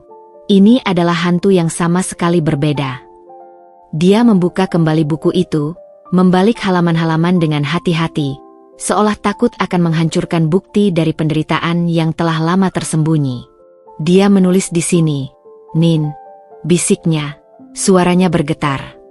Dia menulis bahwa dia takut akan menjadi seperti nenek. Dia menyadari kekejaman yang dialaminya, dan dia takut siklus itu akan berlanjut. Dia menatapku, matanya penuh dengan kesedihan yang mendalam. Dan dia gagal. Dia benar-benar gagal menghentikannya. Aku menarik napas dalam. Jadi, semua ini, semua tuntutan, semua kritik, semua upayanya untuk membentukku, ini adalah caranya untuk merasa memiliki kendali? Setelah bertahun-tahun dia tidak memilikinya. "Sepertinya begitu," jawab Mas Raka dengan lesu. Dia mungkin berpikir itu adalah caranya untuk mencintai, untuk mempersiapkanmu menghadapi kehidupan yang dia rasa harus kamu jalani. Pola pikirnya sudah terdistorsi oleh pengalaman masa lalunya. Penjelasan itu terdengar logis, tapi tidak membuat lukanya lebih ringan. Justru, ada rasa frustasi yang baru. Tapi kenapa, Mas? Kenapa dia tidak bisa berubah? Dia sendiri yang menulis ketakutannya. Dia tahu ini salah. Karena, sayang, suara lembut dari pintu membuat kami menoleh. Ayah mertua berdiri di sana. Wajahnya tampak lelah dan penuh duka. Rupanya dia telah mengamati kami selama beberapa saat. Karena rasa sakit itu adalah satu-satunya hal yang dia tahu. Itu telah menjadi bagian dari dirinya. Dia mendekat dan duduk di dekat kami. Pandangannya tertuju pada buku harian di tangan Mas Raka. "Aku tahu tentang buku itu," akuat ayah mertua dengan suara rendah. "Dulu, Dia sering menulis di sana setelah dipermalukan oleh ibuku. Aku terlalu lemah untuk membelanya. Aku selalu bilang, itu tradisi, itu sudah biasa. Aku adalah bagian dari masalah ini. Suaranya penuh penyesalan. Jadi, semua yang ibu lakukan pada Nindya, itu karena dia meniru nenek? Tanya Mas Raka, mencari konfirmasi. Ayah mertua mengangguk perlahan. Dia dibesarkan dengan keyakinan bahwa untuk menjadi dihormati, seorang perempuan harus kuat, tegas, dan tidak kenal kompromi. Dan caranya untuk menunjukkan kekuatan, itu adalah dengan melakukan apa yang dilakukan ibunya padanya. Dia pikir dengan membuat Nindya tangguh, seperti dia, itu adalah bentuk perhatiannya. Aku memandang pria tua itu, dan untuk pertama kalinya, aku melihatnya bukan sebagai sosok yang pasif, tetapi sebagai seseorang yang juga terjebak dalam lingkaran setan yang sama. Dia adalah korban sekaligus pemerhati yang diam. Tapi dia salah, Pak. Ucapku, berusaha menahan emosi. Itu bukan perhatian. Itu pelecehan. Aku merasa diinjak-injak, tidak dihormati. Aku bukanlah dia, dan aku tidak ingin menjadi seperti dia. Aku tahu, Nindya. Aku tahu, jawab ayah mertua, matanya berkaca-kaca. Dan melihatmu membantunya dengan sabar. Meski dia memperlakukanmu seperti itu membuatku malu. Kamu menunjukkan kekuatan yang berbeda. Kekuatan yang berasal dari kebaikan, bukan dari kekerasan. Obrolan kami terputus oleh teriakan dari kamar. Raka, Nindya, di mana kalian? Aku haus. Kami bertiga saling memandang. Ada pemahaman baru di antara kami, sebuah rahasia yang kami bagi. Kami bangkit, dan dengan beban yang sedikit berbeda, kami kembali menghadapi kenyataan. Aku berjalan ke dapur untuk mengambil air, sementara Mas Raka dan ayahnya masuk ke kamar mertua. Saat aku membawakan segelas air, kudengar Mas Raka berkata dengan suara lembut tapi tegas pada ibunya. Ibu, Nindya sedang membawakan air untuk ibu. Dia sudah bekerja keras hari ini. Tolong jangan marahi dia lagi. Aku berhenti di ambang pintu, mendengarkan. Kamu selalu membelanya, gerutu mertua dengan suara peloh. Dia tidak akan pernah belajar jika tidak dikoreksi. Belajar apa, Bu? Tanya Mas Raka, suaranya masih tenang. Belajar untuk menderita? Belajar untuk merasa tidak pernah cukup? Apakah ibu ingin dia menderita seperti dulu? Ruangan di dalam kamar menjadi sunyi. Aku bisa membayangkan wajah mertua yang terkejut. Ayah mertua ikut berbicara. Istri Raka baik, Bu. Dia membantu kita. Jangan perlakukan dia seperti ibumu dulu memperlakukan kamu. Aku tidak mendengar jawaban mertua. Hanya sebuah erangan dan suara tubuh yang berbalik di tempat tidur. Saat aku masuk dan menaruh gelas di meja samping tempat tidur, aku melihat mertua memalingkan mukanya, tapi kali ini, bukan karena kemarahan. Ada sesuatu yang berbeda di raut wajahnya. Mungkin kejutan, mungkin kebingungan, atau mungkin sebuah pengakuan diam-diam bahwa rahasia terkelamnya telah terbongkar. Aku keluar dari kamar dengan perasaan campur aduk. Kebenaran yang terungkap itu pahit. Sangat pahit. Tapi setidaknya, kini kami semua, aku, Mas Raka, bahkan ayah mertua, berdiri di sisi yang sama, melawan hantu dari masa lalu yang mencengkeram wanita di balik pintu kamar itu. Dan untuk pertama kalinya sejak aku tiba, aku merasa tidak sendirian. Penemuan buku harian itu tidak serta-merta mengubah mertua menjadi sosok yang lembut dan penuh syukur. Sebaliknya, kesadaran bahwa rahasianya terbongkar justru membuatnya semakin tersudut dan, akibatnya, semakin sulit diatur. Namun, ada perubahan halus dalam dinamika keluarga. Mas Raka dan ayah mertua kini lebih vokal dalam membelaku, dan aku sendiri merasa lebih kuat, dilindungi oleh kebenaran yang telah ku ketahui. Beberapa minggu berlalu. Kondisi fisik mertua perlahan membaik. Dia sudah bisa duduk dengan bantuan, dan tangan kanannya mulai menunjukkan tanda-tanda bisa digerakkan, meski sangat lemah. Tapi justru kemajuan fisik inilah yang menjadi bumerang. Diam. Jangan pegang aku. Hardiknya suatu pagi saat aku mencoba membantunya duduk di tepi tempat tidur untuk minum obat. Aku bisa sendiri. Ibu, dokter bilang masih butuh bantuan. Coba tenangkan Mas Raka yang sedang menyiapkan air di dekat jendela. Aku tidak butuh bantuan siapa-siapa. Terutama darinya. Dia menyembur, menunjuk ke arahku dengan tangan kirinya yang masih kuat. Matanya membara dengan kebencian dan, yang lebih dalam, dengan rasa malu. Dia tidak tahan dilihat dalam kondisi lemah olehku, orang yang coba diatasinya. Ayah mertua, yang mendengar keributan, masuk ke kamar. "Sri, tolong dengarkan Raka. Kamu belum cukup kuat." "Aku kuat," bantahnya, wajahnya memerah karena usaha dan amarah. "Aku selalu kuat. Lihat." Dengan gerakan tersendat-sendat dan napas yang terengah-engah, dia berhasil mendorong tubuhnya hingga tegak di tepi tempat tidur. Dia duduk di sana, berkeringat dan terlihat sangat pucat, tapi matanya penuh kemenangan. "Lihat, aku bisa." Kami semua terdiam, khawatir. Kemandirian yang selama ini menjadi kebanggaannya, yang dia jadikan senjata untuk menghakimi orang lain, kini justru menjadi musuh terbesarnya. Keesokan harinya, kejadian yang kami khawatirkan akhirnya terjadi. Mas Raka dan ayah mertua pergi ke pasar untuk membeli kebutuhan obat dan bahan makanan, meninggalkanku sendirian di rumah bersama mertua yang sedang tertidur. Aku memanfaatkan waktu untuk membersihkan dapur. Tiba-tiba, dari arah kamar, kudengar suara gerakan dan kemudian sebuah gebukan keras, disusul erangan kesakitan. Jantungku langsung berdebar kencang. Aku berlari ke kamar. Pemandangan yang kulihat membuat darahku membeku. Mertua tergeletak di lantai dekat tempat tidur, wajahnya mengernyit kesakitan.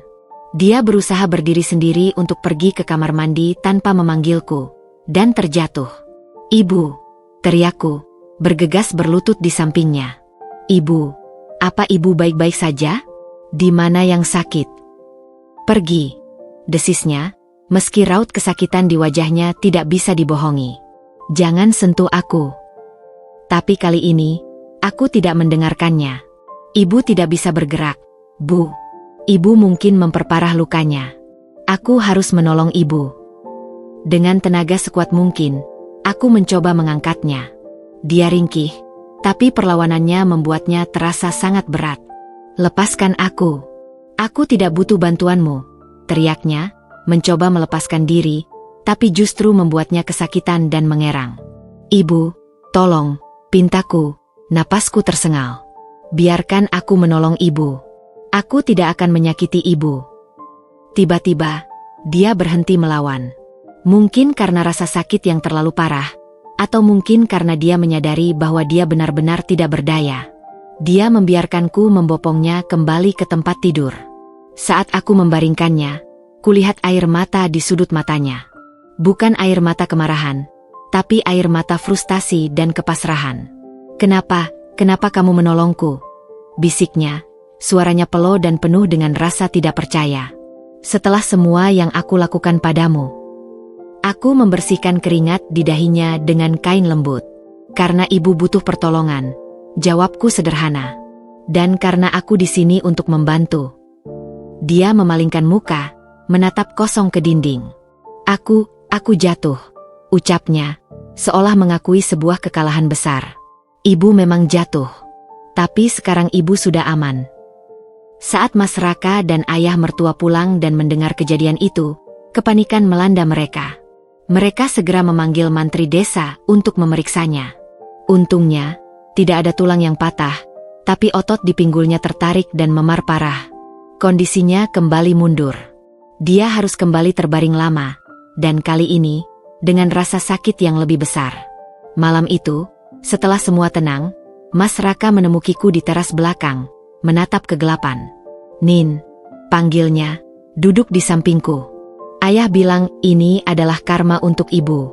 Kemandirian yang dia paksakan, yang dia gunakan untuk menyiksa orang lain, akhirnya justru menyiksanya sendiri. Aku menghela napas.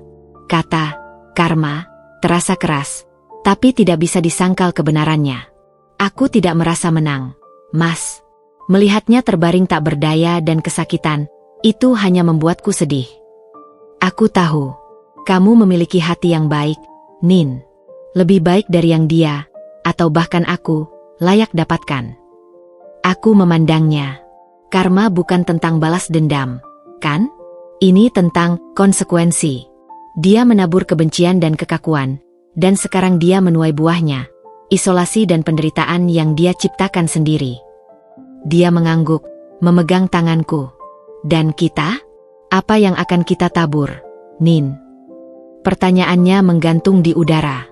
Aku memandang bintang-bintang di langit malam yang jernih. Aku telah melihat dengan mata kepalaku sendiri bagaimana sebuah luka yang tidak disembuhkan bisa meracuni generasi berikutnya. Aku telah menyaksikan karma bekerja dengan caranya yang kejam namun adil.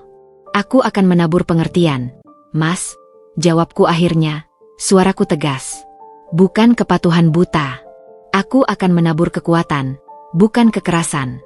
Dan yang paling penting, aku akan memastikan bahwa apapun yang terjadi, rantai ini putus padaku.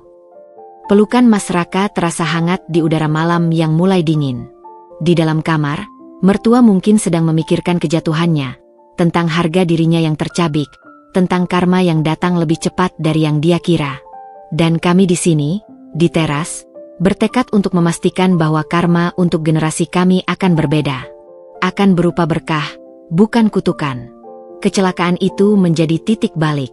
Cedera yang diderita mertua membuatnya semakin tergantung pada bantuan kami. Dan perlawanannya yang sengit perlahan-lahan berubah menjadi sebuah kepasrahan yang muram. Dia masih sering menggerutu, tapi nadanya tidak lagi penuh kebencian. Lebih kepada kebiasaan atau ekspresi frustrasi atas ketidakberdayanya sendiri. Suatu senja, beberapa hari setelah kejadian itu, aku membawakannya bubur ayam hangat. Matahari jingga menyelinap melalui jendela, menerangi kamar yang redup dengan cahaya keemasan. Aku mendudukannya dengan hati-hati, menyuapinya dengan sabar seperti biasanya. Dia menerimanya tanpa protes, sesuatu yang jarang terjadi. Setelah beberapa suap, dia tiba-tiba memalingkan kepalanya, menolak suapan berikutnya. Aku mengira dia sudah kenyang atau akan mulai mengeluh tentang rasanya. Tapi yang keluar dari mulutnya justru membuatku membeku. Dulu, ucapnya, suaranya parau dan pelow, namun terdengar jelas dalam keheningan senja. Ibuku juga menyuruhku bangun jam 1 pagi. Suasana di kamar seketika berubah. Udara terasa berhenti bergerak. Aku menaruh mangkuk bubur di meja, tanganku sedikit gemetar. Ini adalah pertama kalinya dia secara sukarela membuka masa lalunya. Dia tidak menatapku, matanya kosong menatap selimut di atas ranjang. Aku harus menumbuk beras sendiri. Tangan lecet-lecet. Dia mengangkat tangan kirinya yang masih berfungsi, memandanginya seolah-olah masih melihat bekas luka di sana. Kalau tidak boleh makan. Bu. Bisikku, tidak tahu harus berkata apa. Dia tidak pernah puas. Lanjutnya, seolah berbicara pada dirinya sendiri. Masakanku selalu salah. Caraku membersihkan rumah selalu salah. Aku seperti tidak ada harganya. Air mata mulai menggenang di matanya, tapi dia berusaha menahannya. Aku bisa merasakan sakit yang tertahan puluhan tahun dalam setiap katanya yang terpatah-patah. Dan kamu. Dia akhirnya menoleh. Matanya yang keriput kini bertemu dengan mataku. Ada sebuah kejernihan di dalamnya, sebuah pengakuan yang dalam dan menyakitkan. Aku pikir, itu harus kuberlakukan juga padamu. Kalimat itu menggantung di antara kami. Itu bukan sebuah permintaan maaf yang jelas. Tidak ada kata, maaf, yang diucapkan. Tapi itu adalah pengakuan terdekatnya. Sebuah pengakuan bahwa yang dilakukannya padaku adalah sebuah kesalahan. Sebuah siklus yang dia teruskan karena itu adalah satu-satunya yang dia tahu. Hatiku terasa seperti diremas. Di depan mataku, dia bukan lagi mertua yang kejam, tapi seorang wanita tua yang patah, yang akhirnya mengakui monster dalam dirinya. Aku mengerti, Bu, jawabku akhirnya, suaraku serak. Itu bukan kata memaafkan, karena maaf adalah sebuah proses yang masih harus kujalani. Tapi itu adalah pengakuan dari pihakku bahwa aku memahami akar permasalahannya. Dia mengangguk pelan, lalu memalingkan muka kembali ke arah jendela, menatap matahari yang hampir tenggelam. Dia pasti membenciku, bisiknya, hampir tak terdengar. Aku yakin tidak, Bu, bantahku lembut, meski aku tidak tahu siapa yang dia maksud, ibunya atau aku.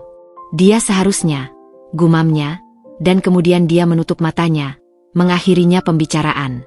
Aku membereskan mangkuk bubur dan berjalan keluar kamar dengan perasaan campur aduk. Hatiku terasa berat, penuh dengan belas kasihan yang tidak kuminta, tapi juga dengan sebuah kelegaan.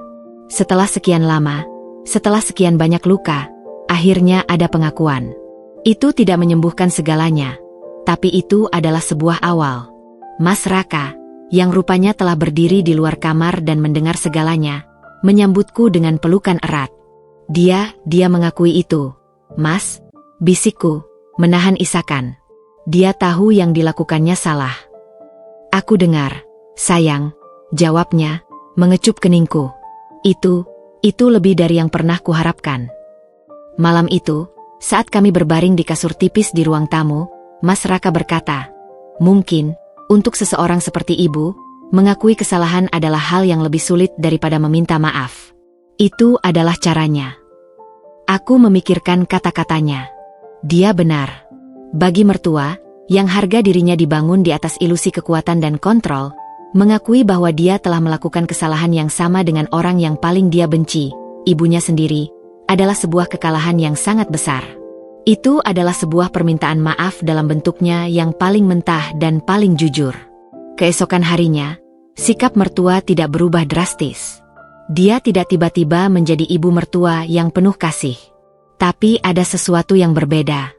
Dia tidak lagi secara aktif mencoba menyakitiku dengan kata-kata. Dia masih diam dan cemberut, tapi itu terasa lebih seperti kebiasaan atau pertahanan dirinya yang terakhir, bukan lagi sebuah senjata. Suatu pagi, saat aku membantunya berganti baju, dia tiba-tiba berkata, "Bajumu bagus." Itu adalah pujian pertama yang pernah ku dengar darinya. Aku tersenyum kecil. "Terima kasih, Bu." Dia hanya mendengus, tapi kali ini, dengusannya tidak terdengar menghina. Hanya sebuah bentuk komunikasi yang canggung darinya. Permintaan maaf yang terlambat dan tidak sempurna itu tidak serta-merta menghapus semua luka. Tapi itu telah membuka sebuah pintu. Sebuah pintu menuju kemungkinan untuk berdamai. Bukan sebagai ibu dan menantu yang saling mencintai, tapi sebagai dua manusia yang memahami bahwa mereka adalah korban dari sebuah siklus yang sama, dan bahwa salah satu dari mereka telah memilih untuk mengakhirinya. Dan untuk saat ini, itu sudah cukup. Itu adalah sebuah awal yang pahit, tapi sebuah awal. Ketenangan yang mulai terbentuk setelah pengakuan mertua ternyata rapuh. Seperti retakan di atas es yang siap pecah kapan saja. Kedamaian itu diuji dengan kedatangan Sari, adik iparku, untuk akhir pekan. Wajahnya yang dulu panik kini digantikan oleh ekspresi penilaian yang tajam, warisan dari ibunya yang mulai kelihatan jelas. "Kok masih pakai baju itu, Nint?" Sapanya begitu tiba, matanya menyapu tubuhku dari ujung kepala hingga kaki. "Kan sudah kusarankan kemarin untuk pakai yang lebih tertutup. Di sini kan bukan kota." Aku menarik napas dalam. Ini nyaman untuk bekerja, Sar. Dan cukup sopan. Dia hanya mendengus, persis seperti ibunya. "Ibu gimana kondisinya?" Tanyanya pada Mas Raka, mengabaikanku. "Sedikit membaik," jawab Mas Raka singkat. Sepanjang hari, Sari terus-menerus mengkritik caraku merawat mertua. Saat aku membawakan obat, dia berkata, "Jangan lupa periksa suhu airnya, Nint. Jangan sampai terlalu dingin." Saat aku melipat pakaian bersih, dia menambahkan, "Lipatannya harus rapi, jangan asal-asalan." Kesabaranku mulai menipis. Aku sudah menghadapi mertua, dan sekarang aku harus menghadapi versi mudanya? Puncaknya terjadi saat makan malam. Aku telah memasak sayur bening bayam dan ikan bakar, makanan yang lunak dan mudah dikunyah untuk mertua. Sari, setelah mencicipi sedikit, meletakkan sendoknya. Rasanya hambar, ya, ujarnya, memandangku. "Ibu kan butuh gizi yang baik. Masaknya harus yang berkuah kental, berbumbu. Seperti ini, kurang bergizi untuk orang sakit." Mas Raka, yang duduk di sebelahku, langsung menyahut, "Sari, Nindya sudah memasak dengan baik. Ibu juga suka." "Kakak terlalu membelanya," bantah Sari, matanya menyipit. Kakak ipar yang baik harusnya rela berkorban lebih. Harusnya belajar masak makanan yang benar untuk orang sakit, bukan asal masak. Ayah mertua yang biasanya diam, ikut berbicara. Sari, Nindya sudah baik. Jangan seperti itu. Tapi Sari tidak peduli. Dia terus memandangku, menantang. Ibu dulu merawat nenek dengan sangat baik, tidak pernah mengeluh. Dia rela melakukan apa saja. Itu yang namanya bakti. Seketika itu pula, semua emosi yang kutanam selama berminggu-minggu, rasa lelah, terhina, dan frustasi, mendidih dan meluap. Aku meletakkan sendokku dengan tenang, tapi suaraku bergetar ketika mulai berbicara. Bakti, Sari, ucapku, menatapnya langsung. Suaraku cukup keras untuk didengar semua orang, termasuk mertua yang terdiam di kamarnya. Apa kamu pikir bakti itu berarti membiarkan diri sendiri diinjak-injak? Berkorban tanpa batas sampai kehilangan harga diri? Sari terkejut, matanya membelalak. Dia tidak menyangka aku akan melawan. Aku sudah merawat ibumu dengan baik, lanjutku, suaraku kini lebih tegas. Aku memasak, membersihkan, memandikannya, menemaninya, meski dia seringkali tidak bersikap baik padaku. Aku melakukan itu semua bukan karena aku takut, atau karena aku ingin dianggap baik, tapi karena itu adalah hal yang manusiawi untuk dilakukan. Karena Mas Raka membutuhkanku. Tapi aku tidak akan, dan tidak pernah akan, setuju bahwa bakti berarti menerima perlakuan yang tidak hormat. Ruang makan sunyi seketika. Aku bisa merasakan pandangan Mas Raka dan ayah mertua yang penuh dukungan. Aku menghormati ibu, tekanku, tapi aku juga menghormati diriku sendiri. Dan kamu, Sari, seharusnya tidak dengan mudahnya menghakimi pengorbanan orang lain hanya karena itu tidak sesuai dengan standarmu. Sari terbungkam. Wajahnya memerah, campur malu dan marah. Dia membuka mulutnya untuk membalas, tapi tidak ada kata yang keluar. Tiba-tiba, dari arah kamar, terdengar suara mertua yang pelan namun jelas. Sari, diam. Kami semua menoleh ke arah kamar. Mertua terbaring di tempat tidurnya, matanya terbuka dan menatap kami. Ibu. Batas Sari. Nindya, baik, ucap mertua dengan susah payah. Setiap kata seolah diperas keluar. Dia merawat ibu. Kamu, jangan. Itu adalah pembelaan pertama yang pernah ku dengar darinya. Bahkan lebih mengejutkan daripada pengakuannya beberapa hari yang lalu. Sari terlihat seperti ditampar. Dia menunduk, malu. Aku menarik napas dalam. Aku tidak merasa menang. Aku hanya merasa lelah.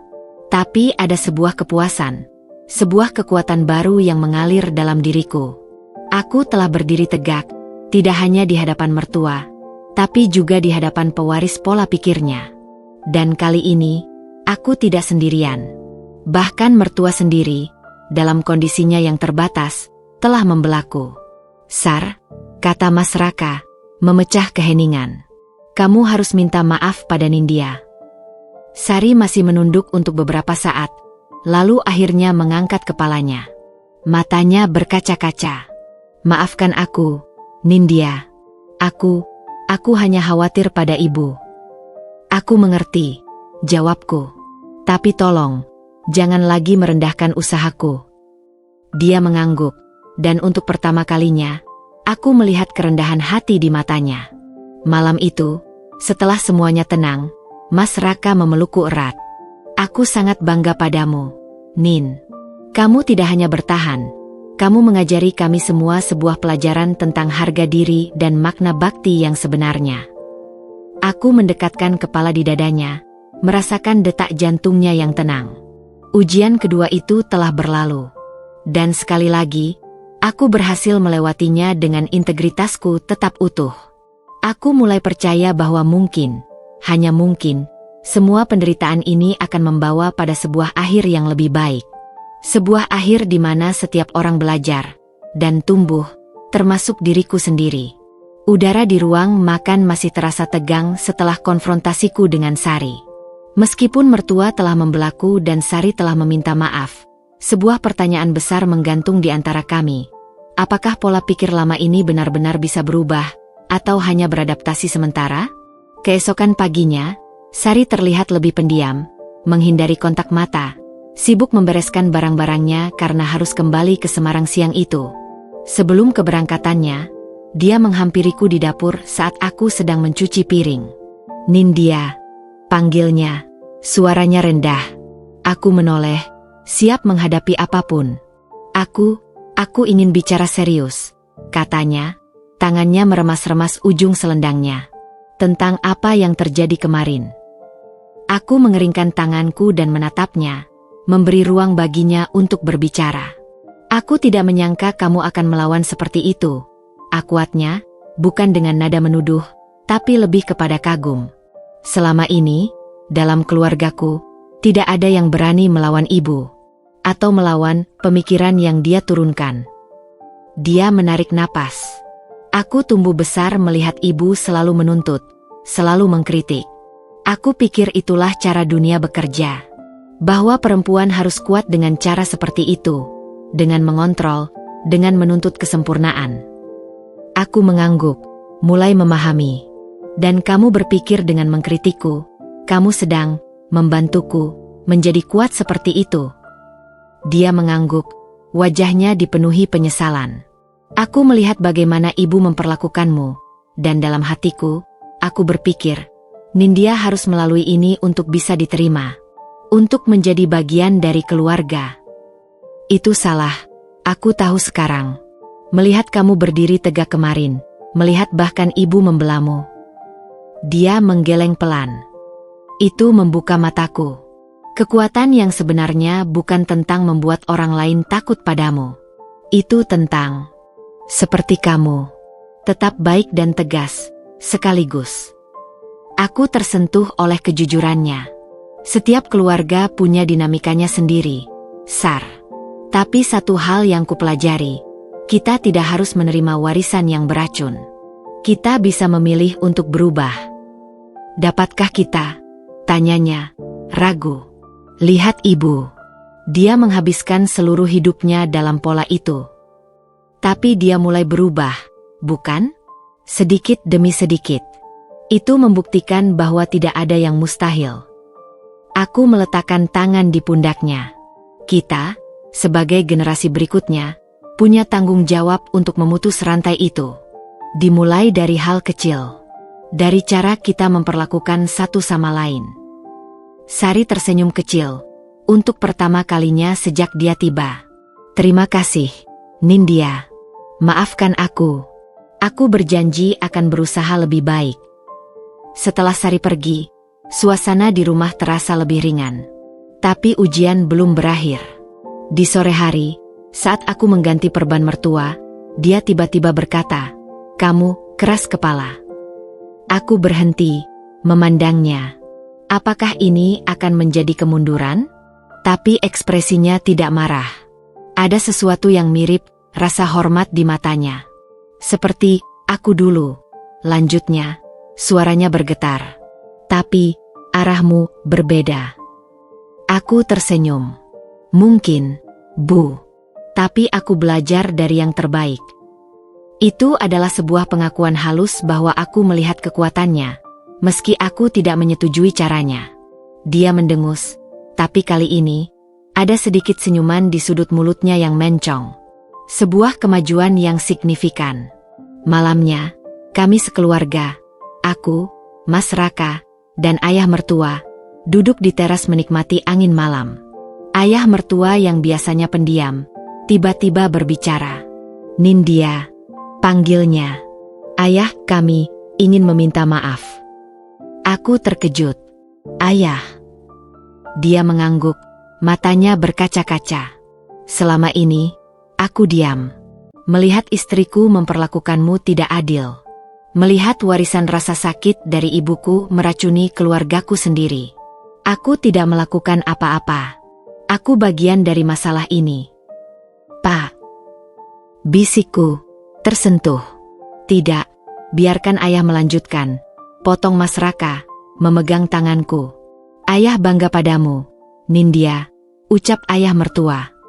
Kamu datang ke sini, ke tempat yang tidak menyambutmu, dan kamu tidak hanya bertahan.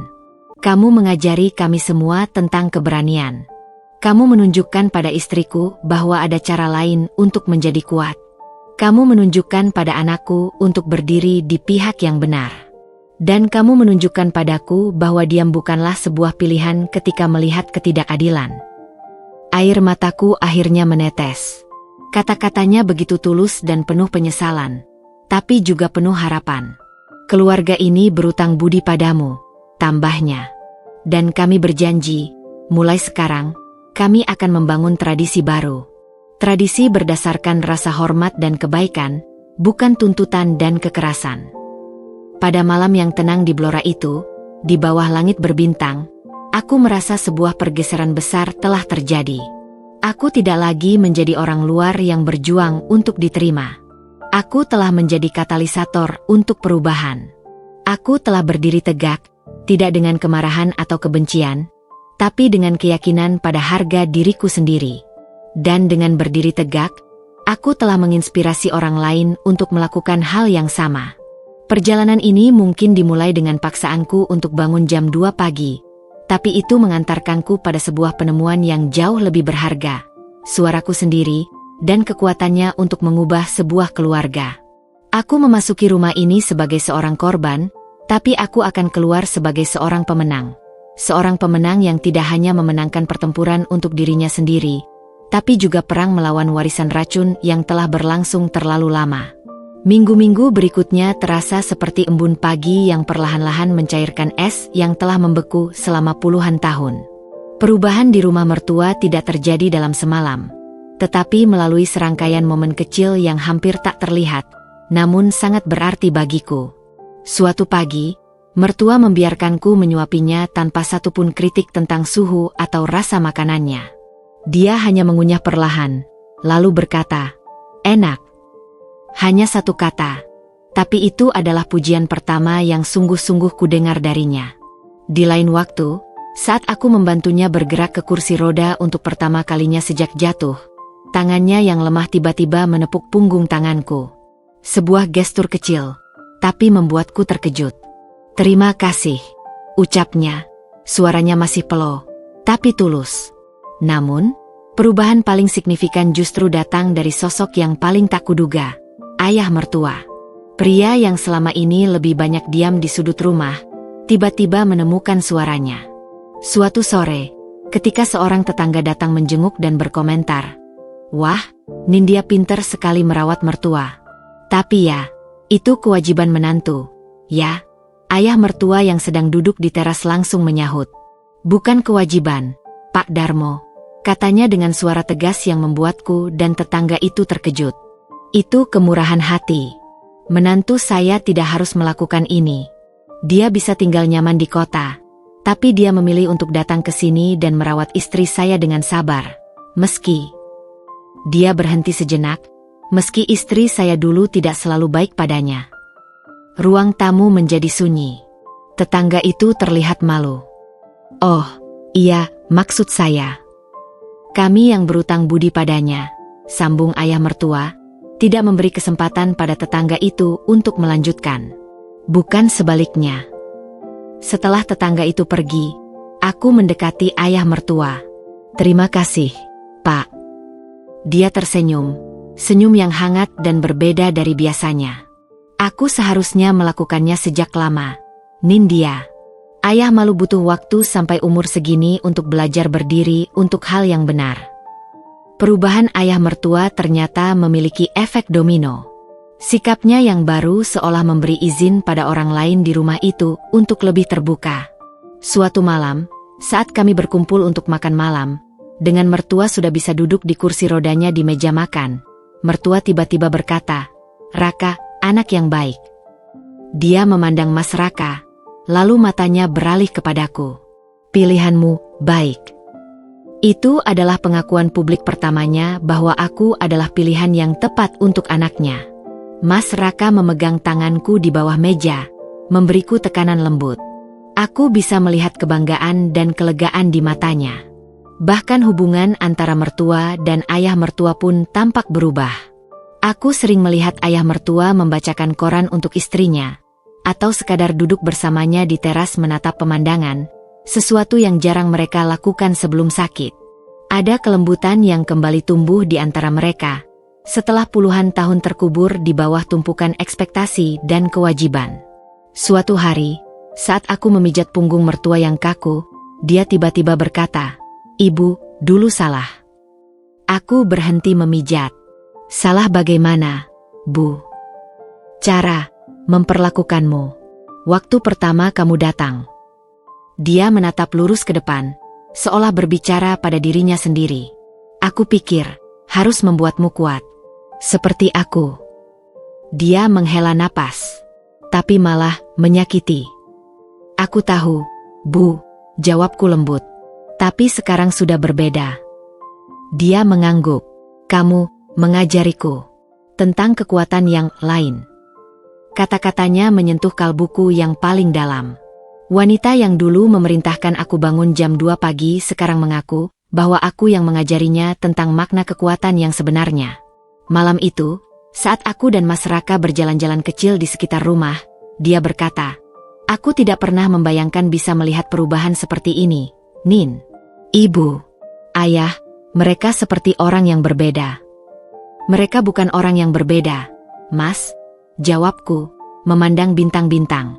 "Mereka akhirnya menjadi versi terbaik dari diri mereka sendiri. Versi yang mungkin selalu ada di dalam, tapi terpendam oleh luka dan pola pikir yang salah. Dan itu berkat kamu," katanya, menarikku mendekat. "Kamu yang tidak menyerah. Kamu yang tetap berdiri tegak, tapi juga tetap membuka hati." Perubahan hati yang terjadi bukanlah sebuah keajaiban yang dramatis. Tidak ada pelukan hangat atau deklarasi cinta antara aku dan mertua. Tapi yang ada adalah rasa saling menghormati yang tumbuh perlahan. Sebuah pengakuan diam-diam bahwa kami telah melalui sebuah perjalanan bersama, dan keluar di sisi yang berbeda, sisi yang lebih baik. Rumah yang dulu terasa seperti penjara kini mulai terasa seperti sebuah rumah. Masih ada kenangan pahit, masih ada luka yang perlu waktu untuk sembuh sepenuhnya. Tapi sekarang ada juga harapan. Harapan bahwa keluarga ini, yang nyaris hancur oleh warisan racun dari masa lalu, akhirnya menemukan jalannya menuju healing. Dan aku, yang dulu datang dengan penuh ketakutan, kini bisa memandang masa depan dengan keyakinan bahwa apapun yang terjadi, kami akan menghadapinya bersama, dengan cara yang sehat, dengan cara yang penuh hormat. Musim hujan telah tiba di Blora. Bunyi rintik hujan yang menenangkan menemani hari-hari terakhir kami di rumah tua itu. Kondisi mertua telah menunjukkan kemajuan yang signifikan. Dia sudah bisa berjalan pelan-pelan dengan bantuan walker, bicaranya semakin jelas, dan yang paling penting, sikapnya telah berubah secara fundamental. Tidak ada lagi kata-kata pedas atau tuntutan yang tidak masuk akal. Sebaliknya, seringkali kudengar dia berbisik, "Terima kasih," setelah aku membantunya, atau memuji masakanku dengan tulus. Suatu petang yang tenang, saat hujan rintik-rintik membasahi bumi, kami semua berkumpul di ruang keluarga. Mertua duduk di kursi malasnya, memandang keluar jendela. Wajahnya yang dulu kerap keruh kini tampak lebih damai. "Dengarkan," ucapnya tiba-tiba, memecah keheningan. Hujan, seperti membasuh segala sesuatu. Kami semua terdiam, mendengarkan gemericik air yang memang terasa menenangkan. Dia menoleh kepadaku, matanya yang keriput memancarkan kelembutan yang jarang kulihat. "Nin," dia. "Ibu ingin bicara."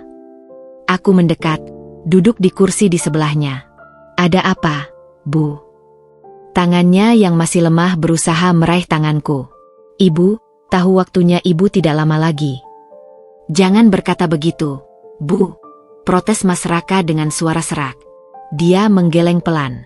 "Biarkan ibu menyelesaikan." Dia memandiku lagi. "Kamu telah menunjukkan pada ibu arti keluarga yang sebenarnya. Bukan tentang perintah, bukan tentang kewajiban buta." Napasnya agak tersengal, tapi dia terus berbicara. "Ibu bangga. Raka memilihmu." Air mata mulai menggenang di mataku. "Terima kasih, Bu." "Dengarlah," pintanya. Suaranya semakin lemah namun penuh makna. "Jadilah mertua yang berbeda.